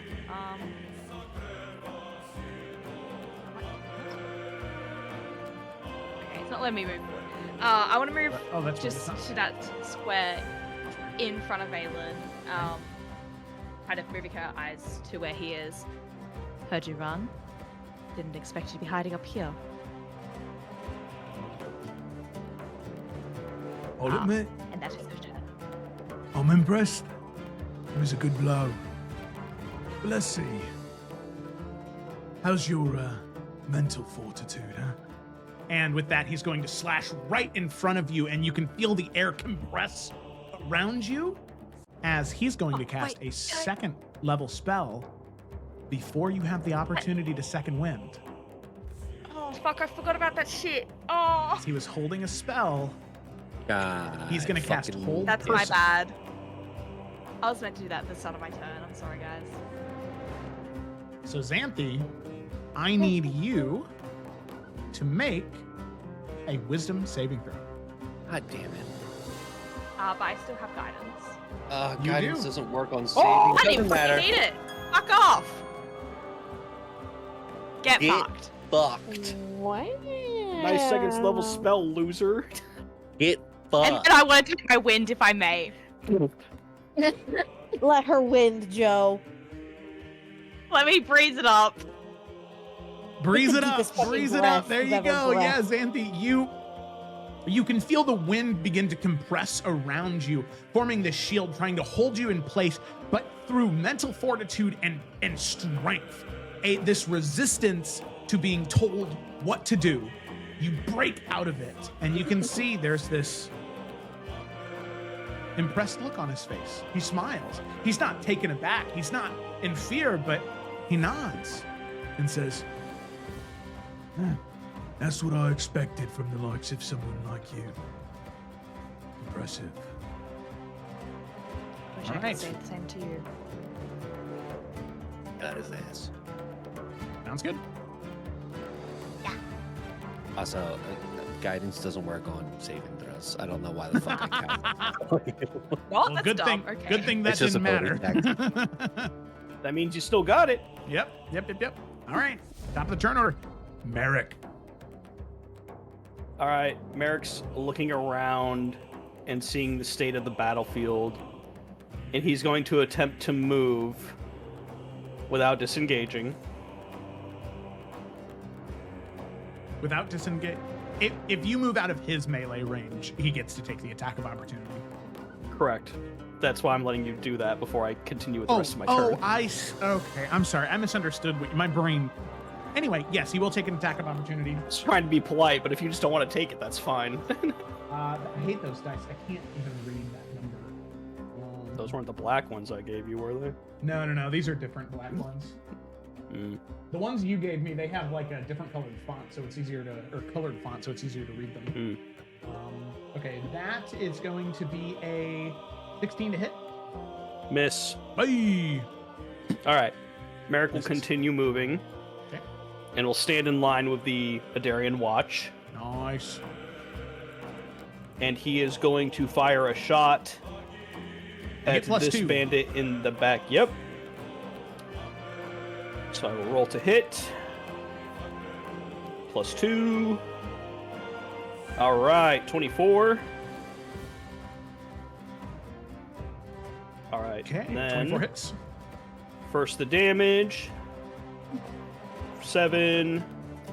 But we are going to do another Hail of Thorns Ooh. as it hits that one in the back. Oh, that's a max damage Hail of Thorns! Oh, hell yeah, dude. So they have to make dex saving throws again, trying to beat 12. Okay. One at the bottom fails. One to the left succeeds. One to the right fails. Valen succeeds. So this guy Okay. will take full damage. He's dead. This. Hello? Okay, that's weird. This one takes half. Why is it? Let me. Why are you broken? Hello?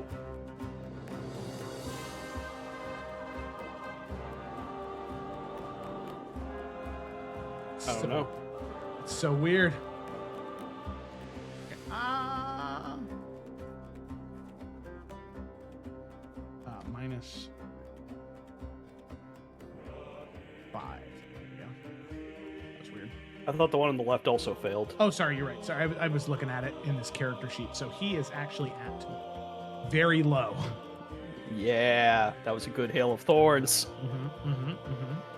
And then All right, Valen that takes five. is... Oh, yes. And that will be it for Merrick. All right, Octavia. All right. So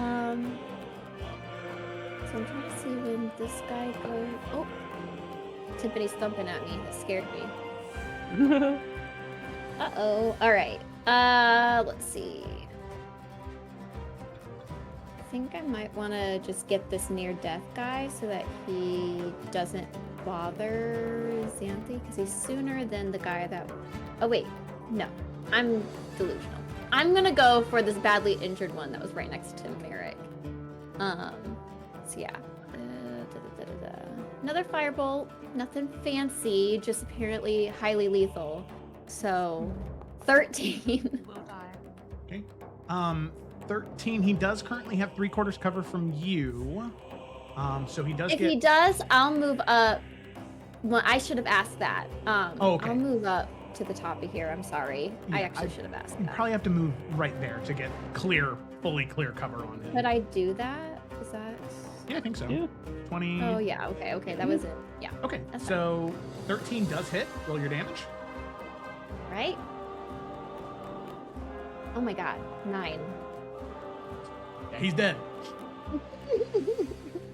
He's Going around he's picking dead. people off. All I right. mean, he betrayed Merrick. That was a noble kill. Yeah. Yeah. He's like, that's for Merrick. That's for Barry. All right. And that's it. Okay. That's me. All right. We have a captain here who is going to move out, flanking Xanthi. And they are going to take 2 attacks at Xanthi, actually. Ooh. It's fine. So that is going to be a 15 to the first one, which is a miss, and a 10 to the second one, which is also a miss. It's fine. The Aryan Watch is going to move up here. Is going to take a swing with the longsword at the captain. With the flanking from Xanthi, that's going to be a 16, which hits. 4 points of damage. Darien Watch is going to move over onto the, well, I guess not to the opposite. They're going to move here, opposite side of Vela, and they're going to take a shot at the captain, right next to Xanthi. That's going to be a 22, and then that is going to be 8. Okay. Commoner. They're going to take a shot at the near-death bandit. That's a 10. That's a miss. Vela is going to take 2 shots, both of them at Valen, right past Xanthi. That was actually a miss with a 12. That one is a hit with a 21. And that's going to be 13 points of damage.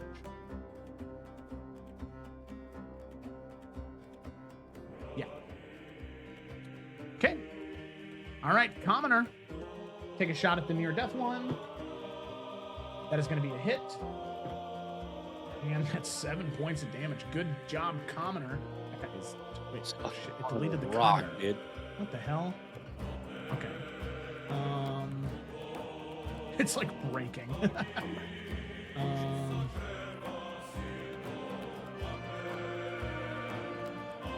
this is the bandit who is 5 on the initiative. Move combatant.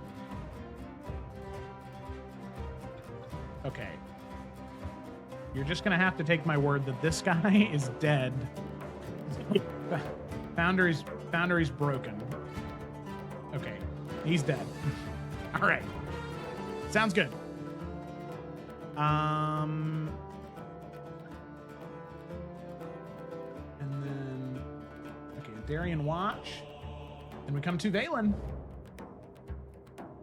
So, Valen, seeing the numbers sort of shift and change here, he is going to...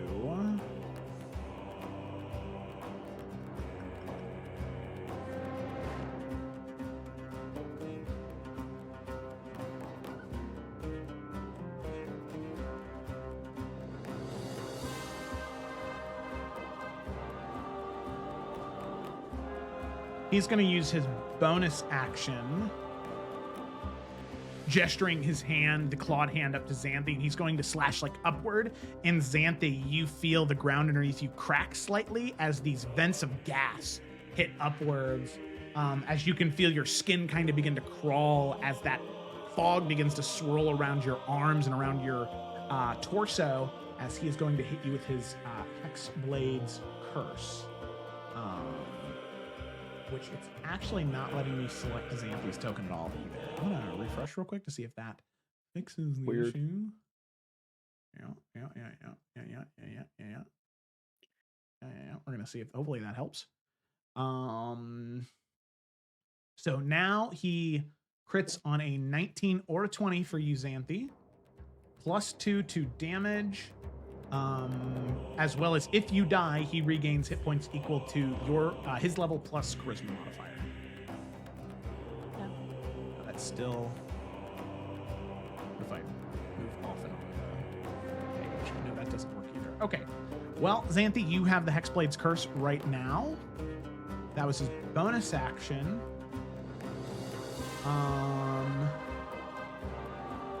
And then. Yeah, he is going to... He's going to use one of his 2 attacks to attempt to grapple you, Xanthi.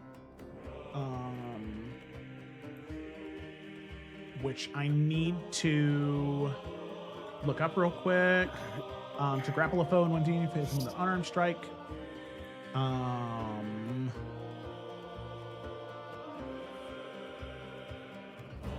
Okay, so this is just, he just has to hit you with an unarmed strike in order to have it work. So that is going to be a 19 to hit on the unarmed strike, which that definitely does hit.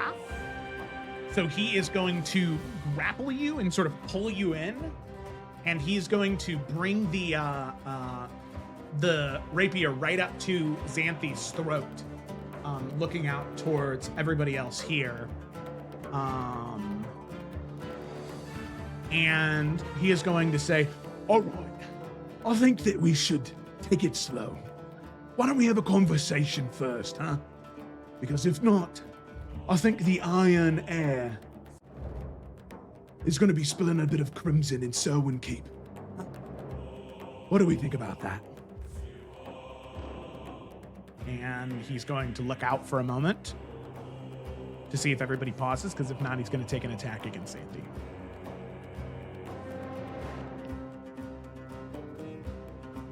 May we converse with Gemma at this hard time of course. in our life, Yeah, Joe? this is a decision that I think requires a little bit of meta talking. Cool. Yeah, fair enough, fair enough. Hey, Gemma, how you feeling? Me? Terrible. Uh-huh. Just to double check, has anything else changed with grapple? Like, is it just he'd have advantage against me? And I guess all of them would have advantage. That is what I am double checking right now. It should just be speed reduced to 0, right? And, well, unless something has changed in 1D&D. I thought grapple gives you advantage, though. I honestly don't know. It didn't. Grapple's in, not very good. It didn't in 5. Or wasn't. Yeah, right, okay. It just reduced speed to 0. Speed 0. You have disadvantage on attack rolls against any target other than the grappler. And the grappler can move you. To escape the grapple, you either make an athletics or acrobatics check against the escape DC, which is just based off Valen's strength plus 8 plus proficiency. Okay, but it's going off his strength. Correct, yeah. Can I tell from the way he's holding me how strong an individual he is? It seems like strength is primary over dexterity. It seems like the way the rapier is moving, although it leads you to believe it's more dex-based, it seems like it's more of a force, going off like his charisma as the weapon type. So he feels stronger than he does feel like lithe or dexterous. Okay. But all it is I don't have speed, and he is able to move me. Yeah. So there's no advantage or bonuses to attacks. Correct. You know what? Xanthi is so full of adrenaline after all that bullshit from the last round. This round? I don't know. One of the rounds. I'm honestly happy if we just keep going for it. Like, Can we you'd be able tell to that see based there's off still of that her- viciousness. Yeah, you can see there's that viciousness and that kind of, she's starting to, like, struggle out of it, obviously, to contest. I mean, I think since Merrick's kind of like looking right at Xanthi, I assume he can tell that she's kind of like, nah, like, don't even entertain this idiot. Yeah. Like, at the moment, whether or not it's a good decision or not, she doesn't seem to be fearing it at all. All right. Then I'm gonna trust in Xanthi. And Merrick will not lower his rifle. Okay. I don't like this plan. Edwin can't see Xanthi's face because there's so many people in the way. All right. You see Merrick doesn't lower his rifle, and he has direct eye contact on her. Okay. All right. Combat continues, and he still has an attack, so he says, All right. Well, let's see if this changes things, and it's going to just make this like upward slash against her like armpit on that sort of uncovered part, only covered by the padding and gambeson. That is going to be a 23 to hit. Oh, good. So Xanthi, you will take 2 points of fire damage, reduced to 1. Fire damage, okay. And then, let's see here. Oh my god, why am I so bad at math? That'll be 7 points of slashing damage, or piercing damage, I mean. Oh, it's extra, I see. She's Five. at 3 at 12. Oh. So as he cuts, and he says, "What about that, huh? Does that change anything for all of you? Xanthi look any different?" Her face is the same. Her body language, though, definitely starting to slump. I would be happy to surrender. My thoughts have changed. I didn't realize he still had an attack. Oh, he has another one? Yeah. No, he doesn't have another Well, one no, after that. like- That was his Oh, last okay, one. okay. The grapple was 1, and then the slash was 2. Yeah, and I imagine people at the floor, like, definitely hear, I think, especially from that, like, a yelp from her. It's like, yeah, I would know things aren't going well. Via's down to surrender. Same.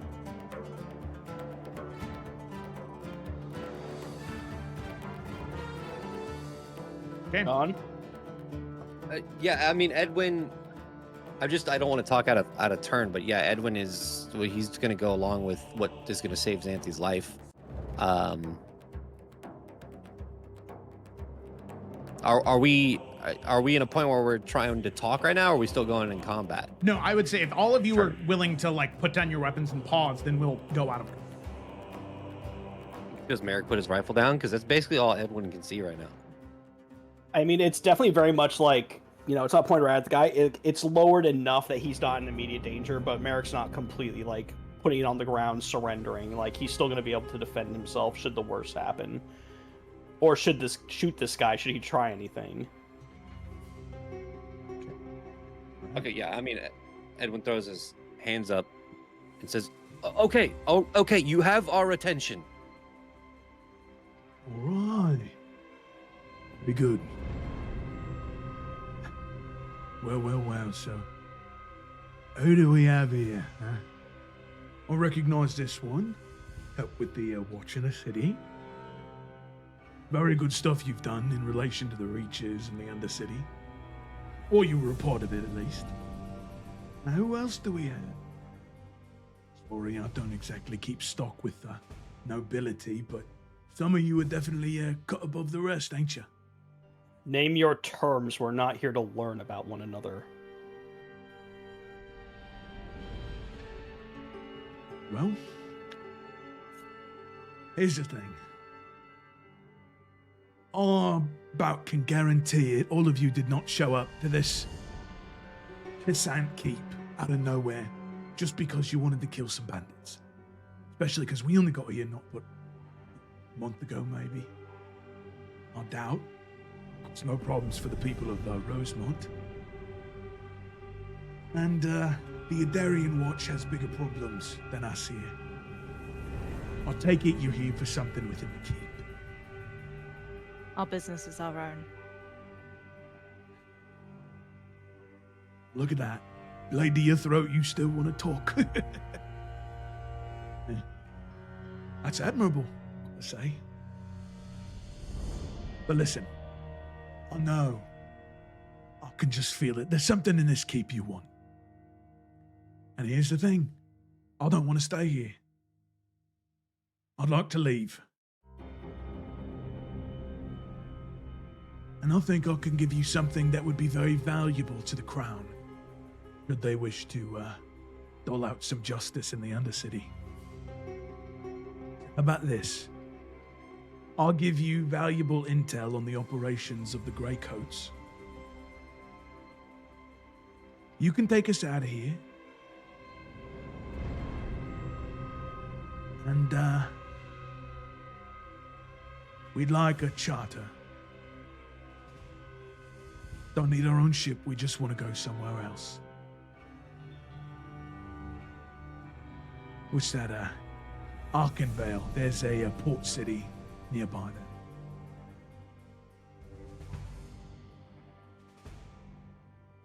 A charter out of there. And, Meridia, that's what it is. A charter out of there to someplace else. And we won't be a problem for you all. You can take whatever you want in the keep. And because I am such a loyal servant of the crown, I'll give you information on valuable operations for the Greycoats. No more blood needs to be spilt. Last thing I think we'd want is the heir to the throne here, the dust. Oh, but then again, maybe I could make one of your lives easier. What exactly are you running from?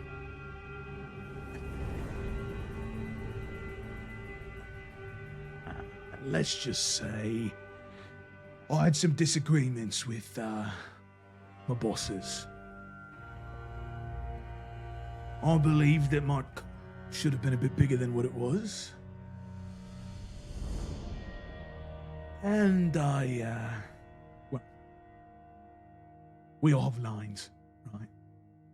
And most people do that they won't cross, and there was a line that was crossed for me. Wasn't gonna do it.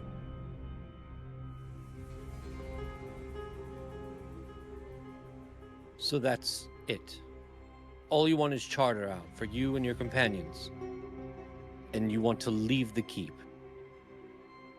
Correct. Edwin looks to the siblings. That is something we definitely can discuss. Does he feel like he's being genuine in this moment, Joe?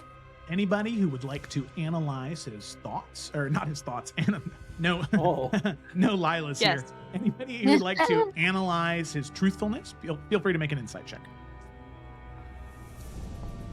I mean, I'll I think it's try, but everybody. Woo! mine's a +0. Oh. Can't damn stop it. winning. Let's go gambling. Okay. Alrighty.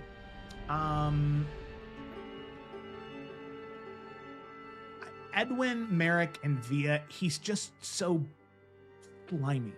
It's so hard to read. I mean, he could be honest right now, but you just don't know. You can't tell. You don't want to believe him. There's no way this is the truth.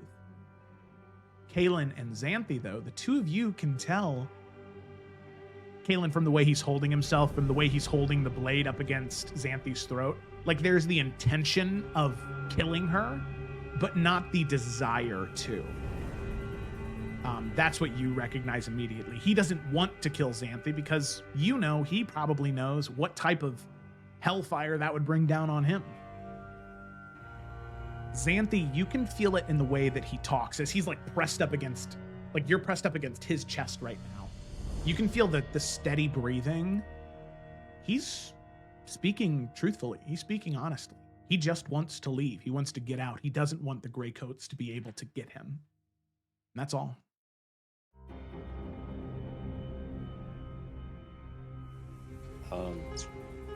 Edwin will continue and say, it's definitely something we can discuss. It's not going to be able to happen in a day, There's paperwork, there's certain things we have to go over, but it is something we can help you with. Now, if we can de-escalate the situation, then we can discuss it further. All we want is the people of Rosemont safe and the keep safe. You are asking the thing that we want of you. If you are willing to leave, we will accommodate. Listen, I think you misunderstand. I don't want to wait on bureaucratic bullshit to get out of here. New deal. You all are wealthy sops, right? Silver spoon in your mouth and all that. 500 gold. Me and my men, we leave now. We don't cause any trouble, any problems to the people between here and Port Meridia, and we leave. Done. Edwin looks to Kayla, not Kayla, Kaylin, Hey. both, and says, "Done." We have two. Right. I am the treasurer. I can handle this. Good. Please, just lower your weapon.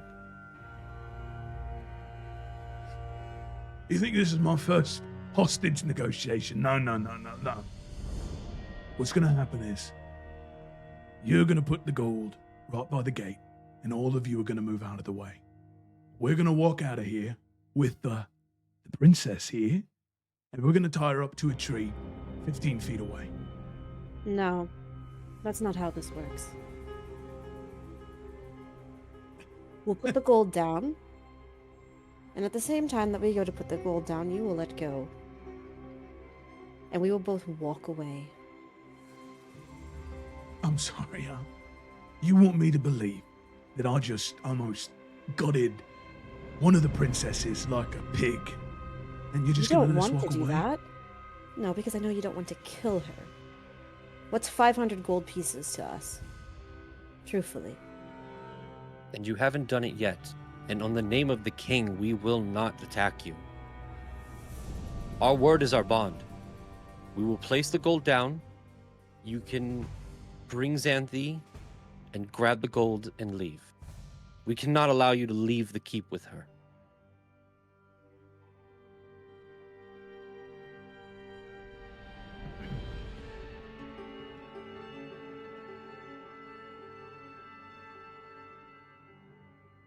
Please, let's not let this escalate any further than it has.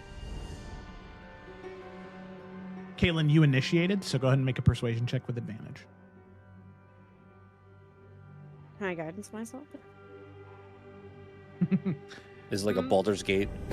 Yeah, we'll say you can guidance yourself here, as Edwin took the brunt of it there at the end. 22 plus Nice. 24. Nice. All right. We'll do it.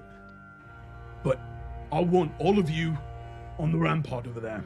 Put the gold down, move over to the rampart, and when we get the gold, we'll let go of the princess. Great, and if you change your mind and you betray us, I will make sure you never sleep peacefully ever again. Even when you're dead.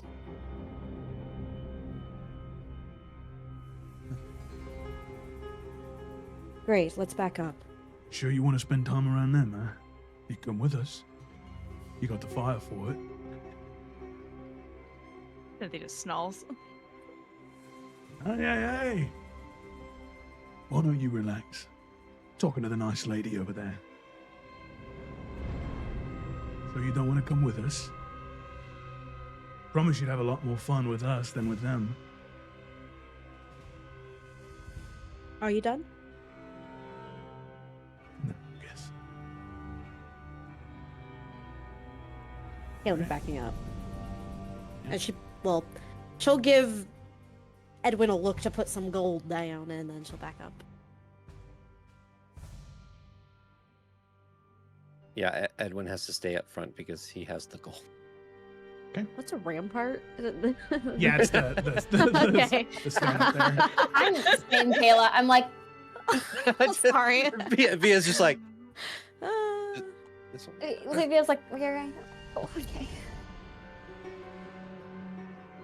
Okay. Yeah. Fuck, does Edwin really have that much gold on him Kaylin all has the time? 200 if you But need it. you have the 2,000 You from have the the 2,000 from the party fund. That's 200 platinum. No, I know that. I'm just asking, like, does Edwin really have that much gold on him at all times? That's crazy. level 1. Wait, huh? He puts down 50 platinum. Hold on. What's this guy's name? I got a document. Valen. Balin. Balin.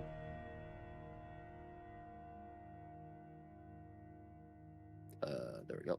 Okay. He puts the gold down. By the way, if this guy moves to harm Xanthi, Merrick's holding his action to take a shot at him. Mm-hmm. Yeah. Garrett. Joe, I do want. Yep. Edwin puts the gold down, but he just, as he goes back up, kind of holds his gauntlets. Just looking. Okay. Garrett, get the coin. Make sure it's there. You can see Garrett. He kneels down in front of you, Merrick. He opens the pouch and he begins to finger through the coins, counting them. It's all there. It's all there. And he'll direct all the other bandits to slowly begin to move out of the keep this way as he whoop. Let's hear with Xanthi. Drags a body. He is going to so now Xanthi, he's no longer grappling onto you. He just has like the rapier right next to the side of your neck. So if you make any sudden movements, you pretty much like cut at your neck and begin to bleed out. And he's going to reach down to the ground, grab the coins, put them in his back pocket, and he is going to slowly step away. The rapier is going to disapparate. It's going to move with the rest of the bandits, and they are going to move out and into the woods away, leaving Serwyn Keep empty, and all of you victorious. Edwin just, as soon as Xanthi's let go and the guy backs away, he goes, "Are you okay?" She like half turns to you, but like is still just like staring at where they've left. We follow them, right? Cannot let them get away with threatening the crown like that. We follow them. I think we should. They're going to Arkenvale. I don't think they actually want to hurt anybody else. Doesn't matter. We follow them here and now. We still have the numbers. No, Xanthi, we got what we wanted. I'm with you, Xanthi. Is that really worth it? I mean, look at you. Are we going to risk more lives for people who just, at this point, are not worth it?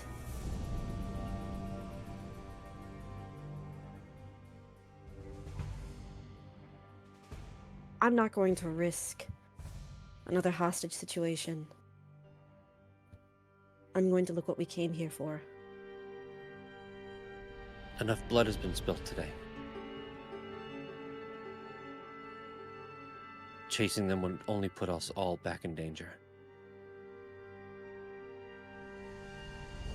They cannot speak to the crown that way. They cannot speak to any of us that way. But they have. We have to let them go, Xanthi. What matters is you're all safe.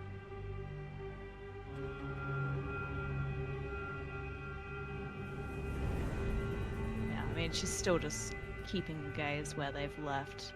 Probably like leaning a little bit on the trident. Kind of like willing herself to move forward, but she's not. Edwin is going to attempt to start using his healer's kit to heal her wounds. If she lets him. He will. He's just gonna say, please, sit over here. Merrick and Via and Kalen, can you go searching while I heal up Xanthi here? Find what we came here for. Thank you. Caitlin's already gone. Via will scurry over and follow. You can use a hit dice. Xanthi? I now have 7. Does anything get added to it, or is it just the? It's Sorry. +2. Oh my gosh. Yeah, so it's 11. That's That's exactly better than cool. that's better than if I would have cure wounds to you. That's crazy. Yeah, Hey. and I imagine like once Edwin starts like tending her, like that like tension that's just all through her body will like generally just like gradually just start to relax a little bit more. As he is attending to your wounds, he's going to say, for what it's worth, I did want to chase them too. But we did the right thing. I can't see you get hurt.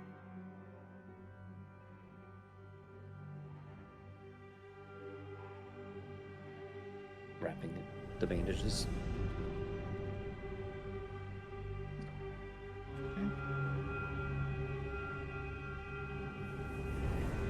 Alrighty. So with that, you all, Xanthi and Edwin will stay outside with the rest of the guards as the three of you make your way within into the keep, down into the deeper parts. Via where you saw there were those the collection of information was at. But you make your way in. Okay.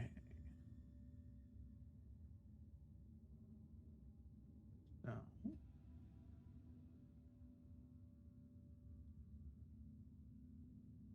As you make your way in, there is this shadow that kind of begins to coalesce around you, this darkness. The recesses of this keep are incredibly dark. Something lingers here.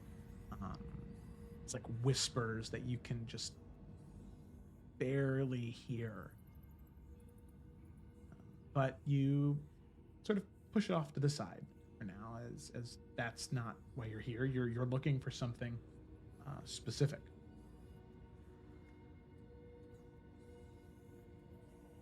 So that is what you begin your search for.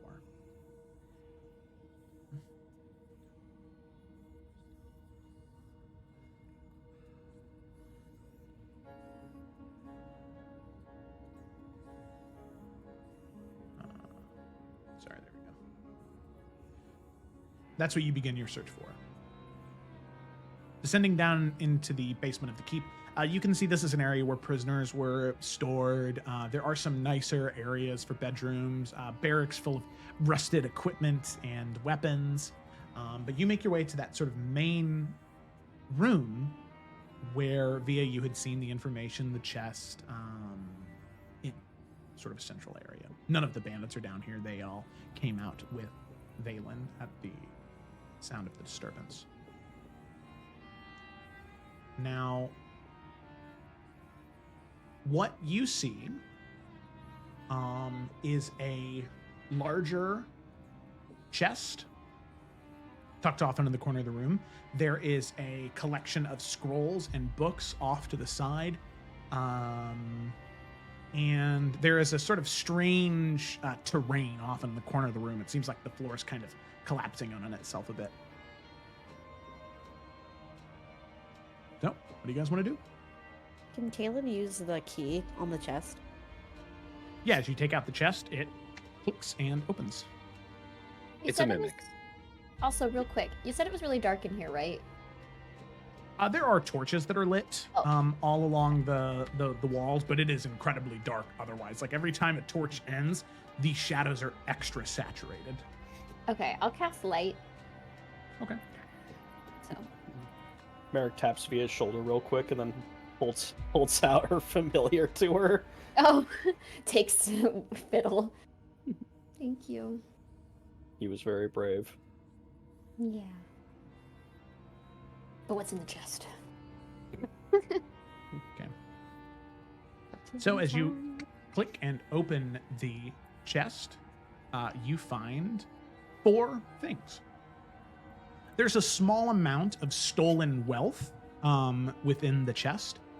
Gems, things that look to be traded goods, like stolen, like decorative items, and gold, for a total of about 250 gold. Thing number 1. Now these are all stolen goods, so you know it's up to you if you want to count these for the party funds or not. Hey, They don't have question half- that we just got half of it back.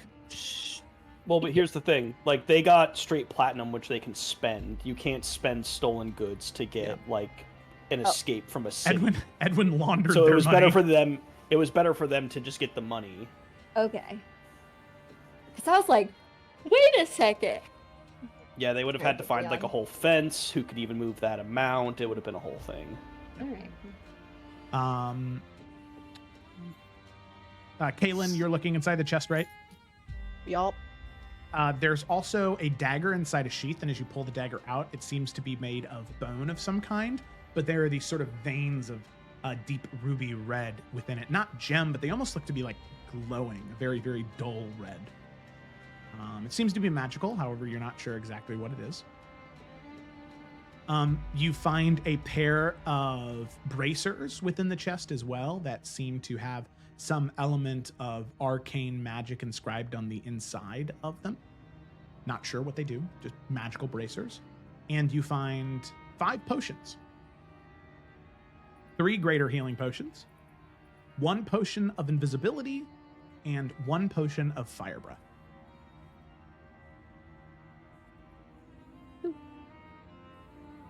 We can divvy up these items later. Agreed.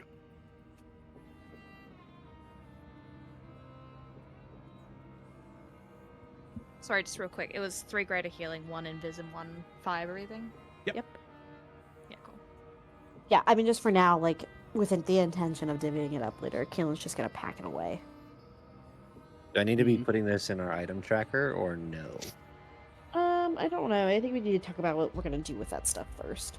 I think we can just divvy it out post-session. All right. Cool. Okay. That's what's in the chest. The bookshelf next. Yeah. I assume Via. Gonna check that out? Yeah, let's do that. Guidance, Thank you. Okay. just in case you need to make a roll to find it quickly or something. You guys have plenty of time to search through things. Go ahead and make a investigation check as you're trying to find things that are relevant. How quickly you can do that. All right, 17 plus. Hold on. Let's see if we find something super special. Unnatural 20. Okay, dirty 20. Via, you find what you're looking for very quickly. In fact, you find 2 things of interest. You find a collection of 3 things. Sorry, you find a collection of scrolls that go through the sort of lineage of House Serwyn, marriages, children, things like that, showing the house and how it sort of grew and developed and eventually ended with its final lord, the one who was loyal to Alistair Draven up until the very end.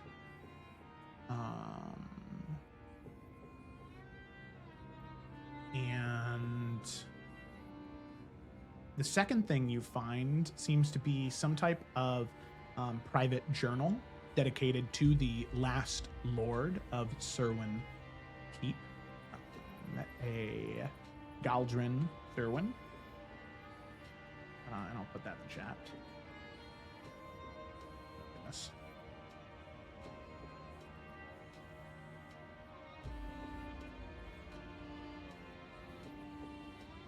Why am I? Jesus Christ.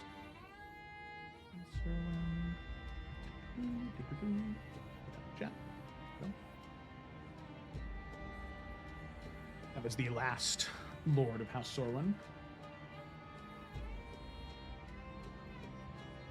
And then finally, you find the piece of information that you were most looking for, which seems to be a collection of notations by the scribes of House Serwyn on the ownership of land within the region.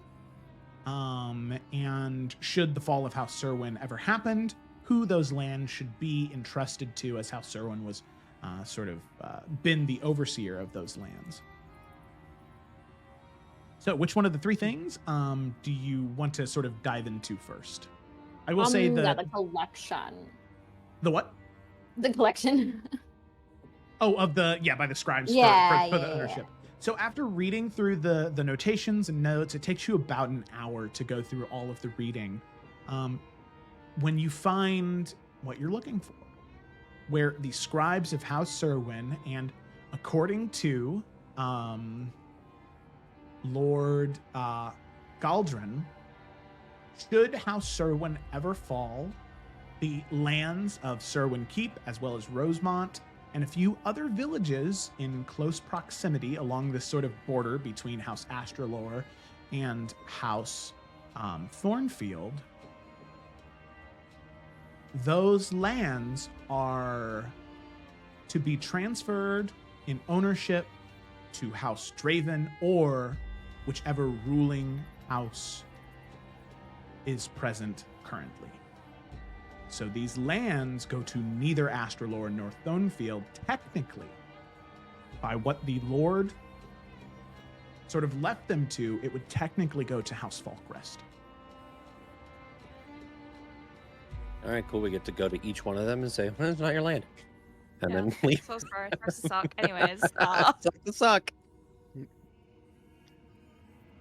She's gonna drop them down and say, so it's up to us. Or we keep it. No.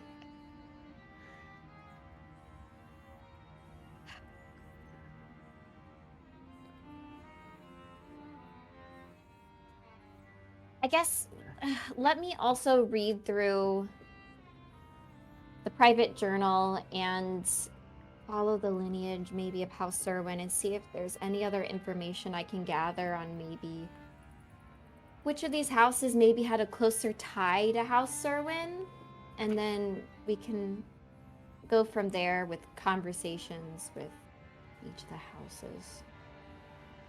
Does that sound good? It's a good idea. Sure.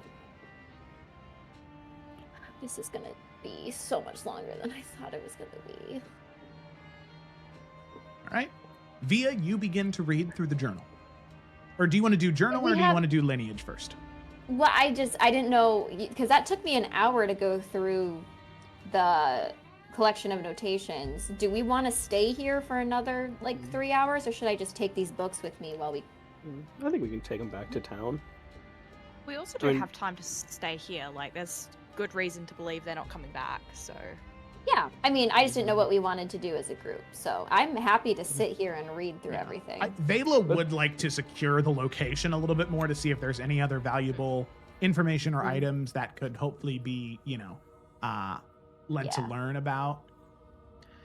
Anything related to the Greycoats? Via will lock in and read. Let's just follow the lineage first, because I feel like that'll have the least nuggets of information, and then so we'll see if that brings up anything, and then we'll go to the private journal, which I think will have something a little bit more. So within the lineage, you can see that House Serwyn definitely had a leaning in marriages and relationships of that matter, closer with House Astralore and the vassals of House Astralore. It seemed as though House Serwyn definitely had a preference to the people of House Astralore versus the people of House Thornfield. That's more academic side is what the the house in spirit likes to pursue versus, that sort of like farmer, agricultural lifestyle. Okay.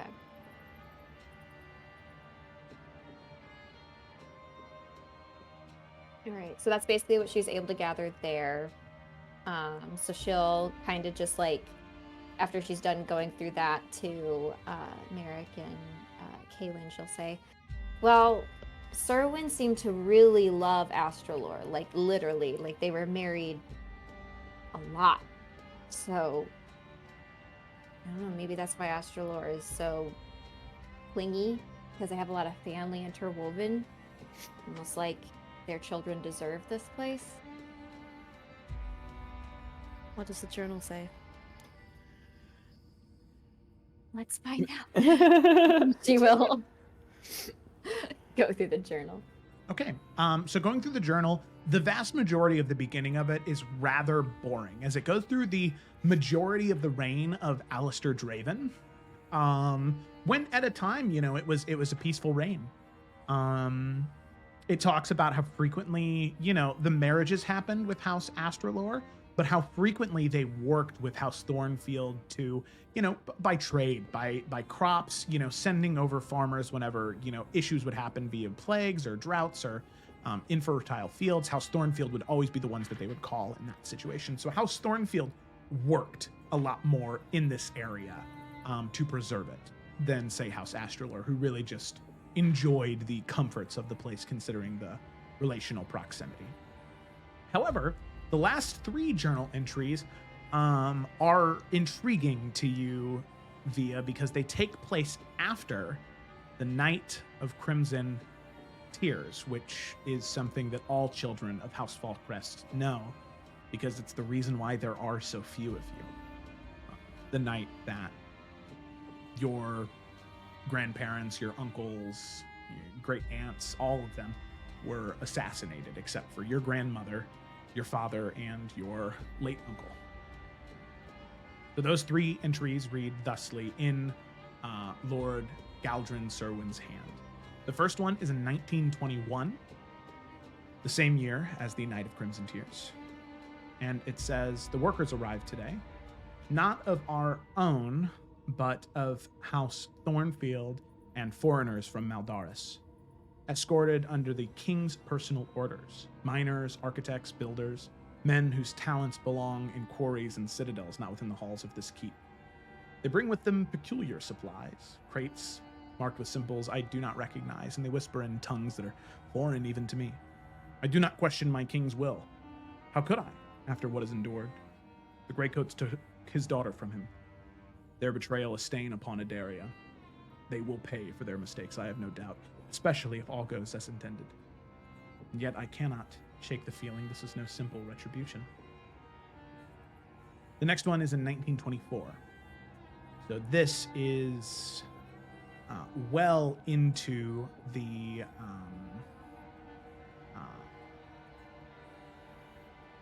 rebellion, I believe. The construction is complete. Beneath our keep, the chamber stands ready. Stone walls carved and its floors inlaid with the strange metals. The king's scholars claim it's a step towards our salvation. That what we do here will change Adaria for forever. And yet, no one speaks of what exactly we've built. I've walked that chamber myself, run my fingers along its edged markings, and I've stood before those pedestals, yet I still do not understand. My loyalty to my king is unwavering, but I find it uneasy to be within my own halls. I pray my doubts are misplaced.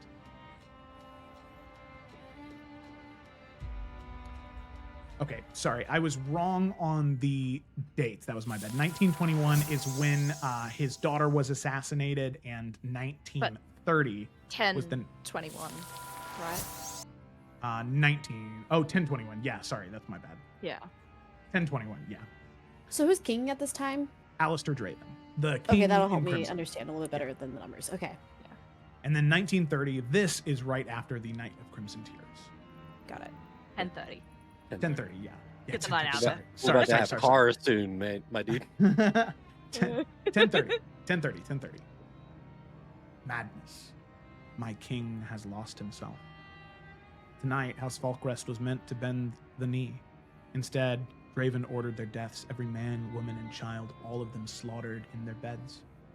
We are not at war, yet he has bathed his hands in the blood of our fellow Adarians. I had thought his grief made him ruthless, but now I see it's made him something even worse. Desperate. I do not know what power he seeks in the depths of our keep, nor what he hopes to awaken. I know not what is his salvation. I do not care what scholars promised him. This must end. If I am wrong, let the gods strike me down, but I will not be a man who stood idly by while my kingdom was burned to cinders. I must save him. Or, if he cannot be saved, I must save Adaria from him. May the gods have mercy on me. And that is the last entry in his journal. As the history would tell it, in the year 1030, Alistair Draven called all of his vassals, those still loyal to him after the Night of Crimson Tears, to the keep. And most of them were sacrificed in a blood ritual for his final ascent into lichdom and House This Serwyn. keep? No. In Dragon's End. Okay. In Crown's Rest. I was yeah. misunderstanding. I thought we were talking about this keep. I was like, hello, Yeah. that's No. wild. So I guess to clarify also, the keep that we're at right now, this is what he's talking about is not underneath us, right? So, yes. What he's talking about previously was in Serwyn Keep. It was built underneath Serwyn Keep. The ritual to Okay. ascend to lichdom, that was in Dragon's End. That was Okay. in your guys' home. So we are on top of something. You are on top of something. And as Via, as you are sort of reading this aloud, Merrick, you're kind of walking, looking around, listening. And Merrick, you take a step. And you hear a crunch, a crack. Moving too close to that corner of the room. Oh, great. And I would say at this point, Xanthi, Edwin, you've come down. You've been hearing everything that Via has to say about this. So you can give your 2 cents on, whatever is talked about and discovered here. However, Merrick, with that sharp crack beneath your foot, that ancient stone groans, brittle from almost 100 years of neglect. The sound only lasts a heartbeat before the floor collapses beneath your feet and the jagged edges of stone debris give way to nothingness as you begin to fall. Before the rest of you have a moment to react, just shouting Merrick or trying to grab at him, he begins to fall, sliding through this hidden shaft. His body tumbling 20 feet downward, the armor scraping against the smooth, unnatural stone as you land roughly, crunch. You take 4 points of bludgeoning damage, Merrick. But intact, Ow. your vision's spinning as you pull yourself upright. And there is this, the torchlight above doesn't reach down, but there is this eerie luminescence in here. It doesn't have a color, it just is light. And you recognize that those veins on the floor, they give off this dull glow that illuminates this room. The air is thick, it's heavy with the scent of ash and something untouched by time. You've fallen into a sanctum of some sort. You can see the walls are carved with this elaborate dragon iconography. Serpentine forms coiling along pillars, their eyes hollow, yet watching you. The ceiling arches above you, it's impossibly smooth. And there's this draconic script written along it that you cannot read. At the chamber's center, atop a raised stone pedestal, rests not 1, not 2, but 3 eggs, each cradled in a nest of metallic filigree and ancient runes. The one on the left glows a deep deep, deep emerald hue. Its shell shimmering with hints of these golden veins. Another smolders with red ruby embers, as if something burns just beneath its surface. And the last one is obsidian black, its exterior absorbing the light around it as though it were carved from pure shadow. The chamber is silent, save for the faintest sound. Its rhythmic pulse. You feel it in your chest, but it is not your own heartbeat, Eric. It is 3 separate heartbeats. 3 dragon eggs, still alive, waiting to hatch. As all of you call down to Merrick, you hear their calls, but you are unable to answer in this moment. Stunned. And on that note, that's not where we're going to end the session exactly.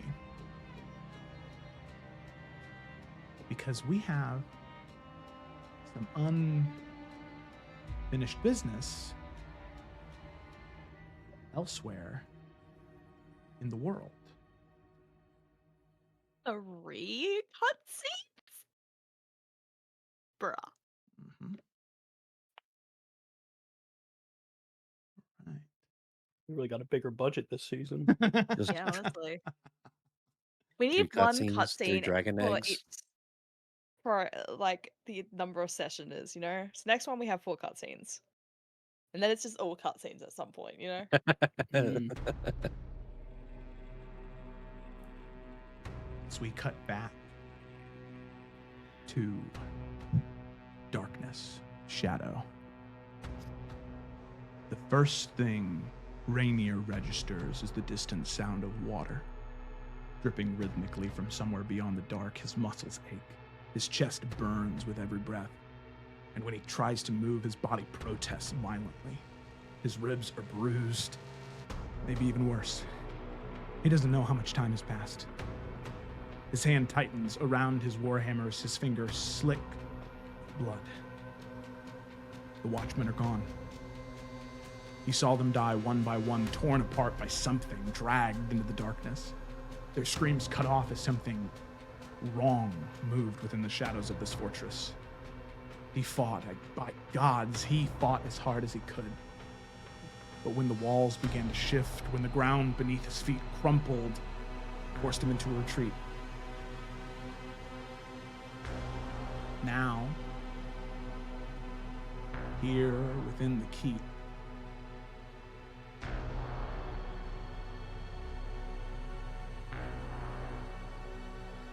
deep within the guts of this mountain, a cavern so black it feels like it's never known light. He then hears a voice. It's something like an old memory slithering through the darkness.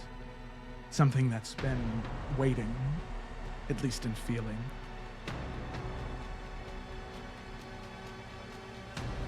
Come, brave sentinel. Protect Adaria. As you were sworn to do. Rainier catches his breath. His grip tightens. The words echo, rippling throughout the cavern like a pulse. But in that moment, some light blooms from the abyss. At first, it's just a faint glimmer down the tunnel.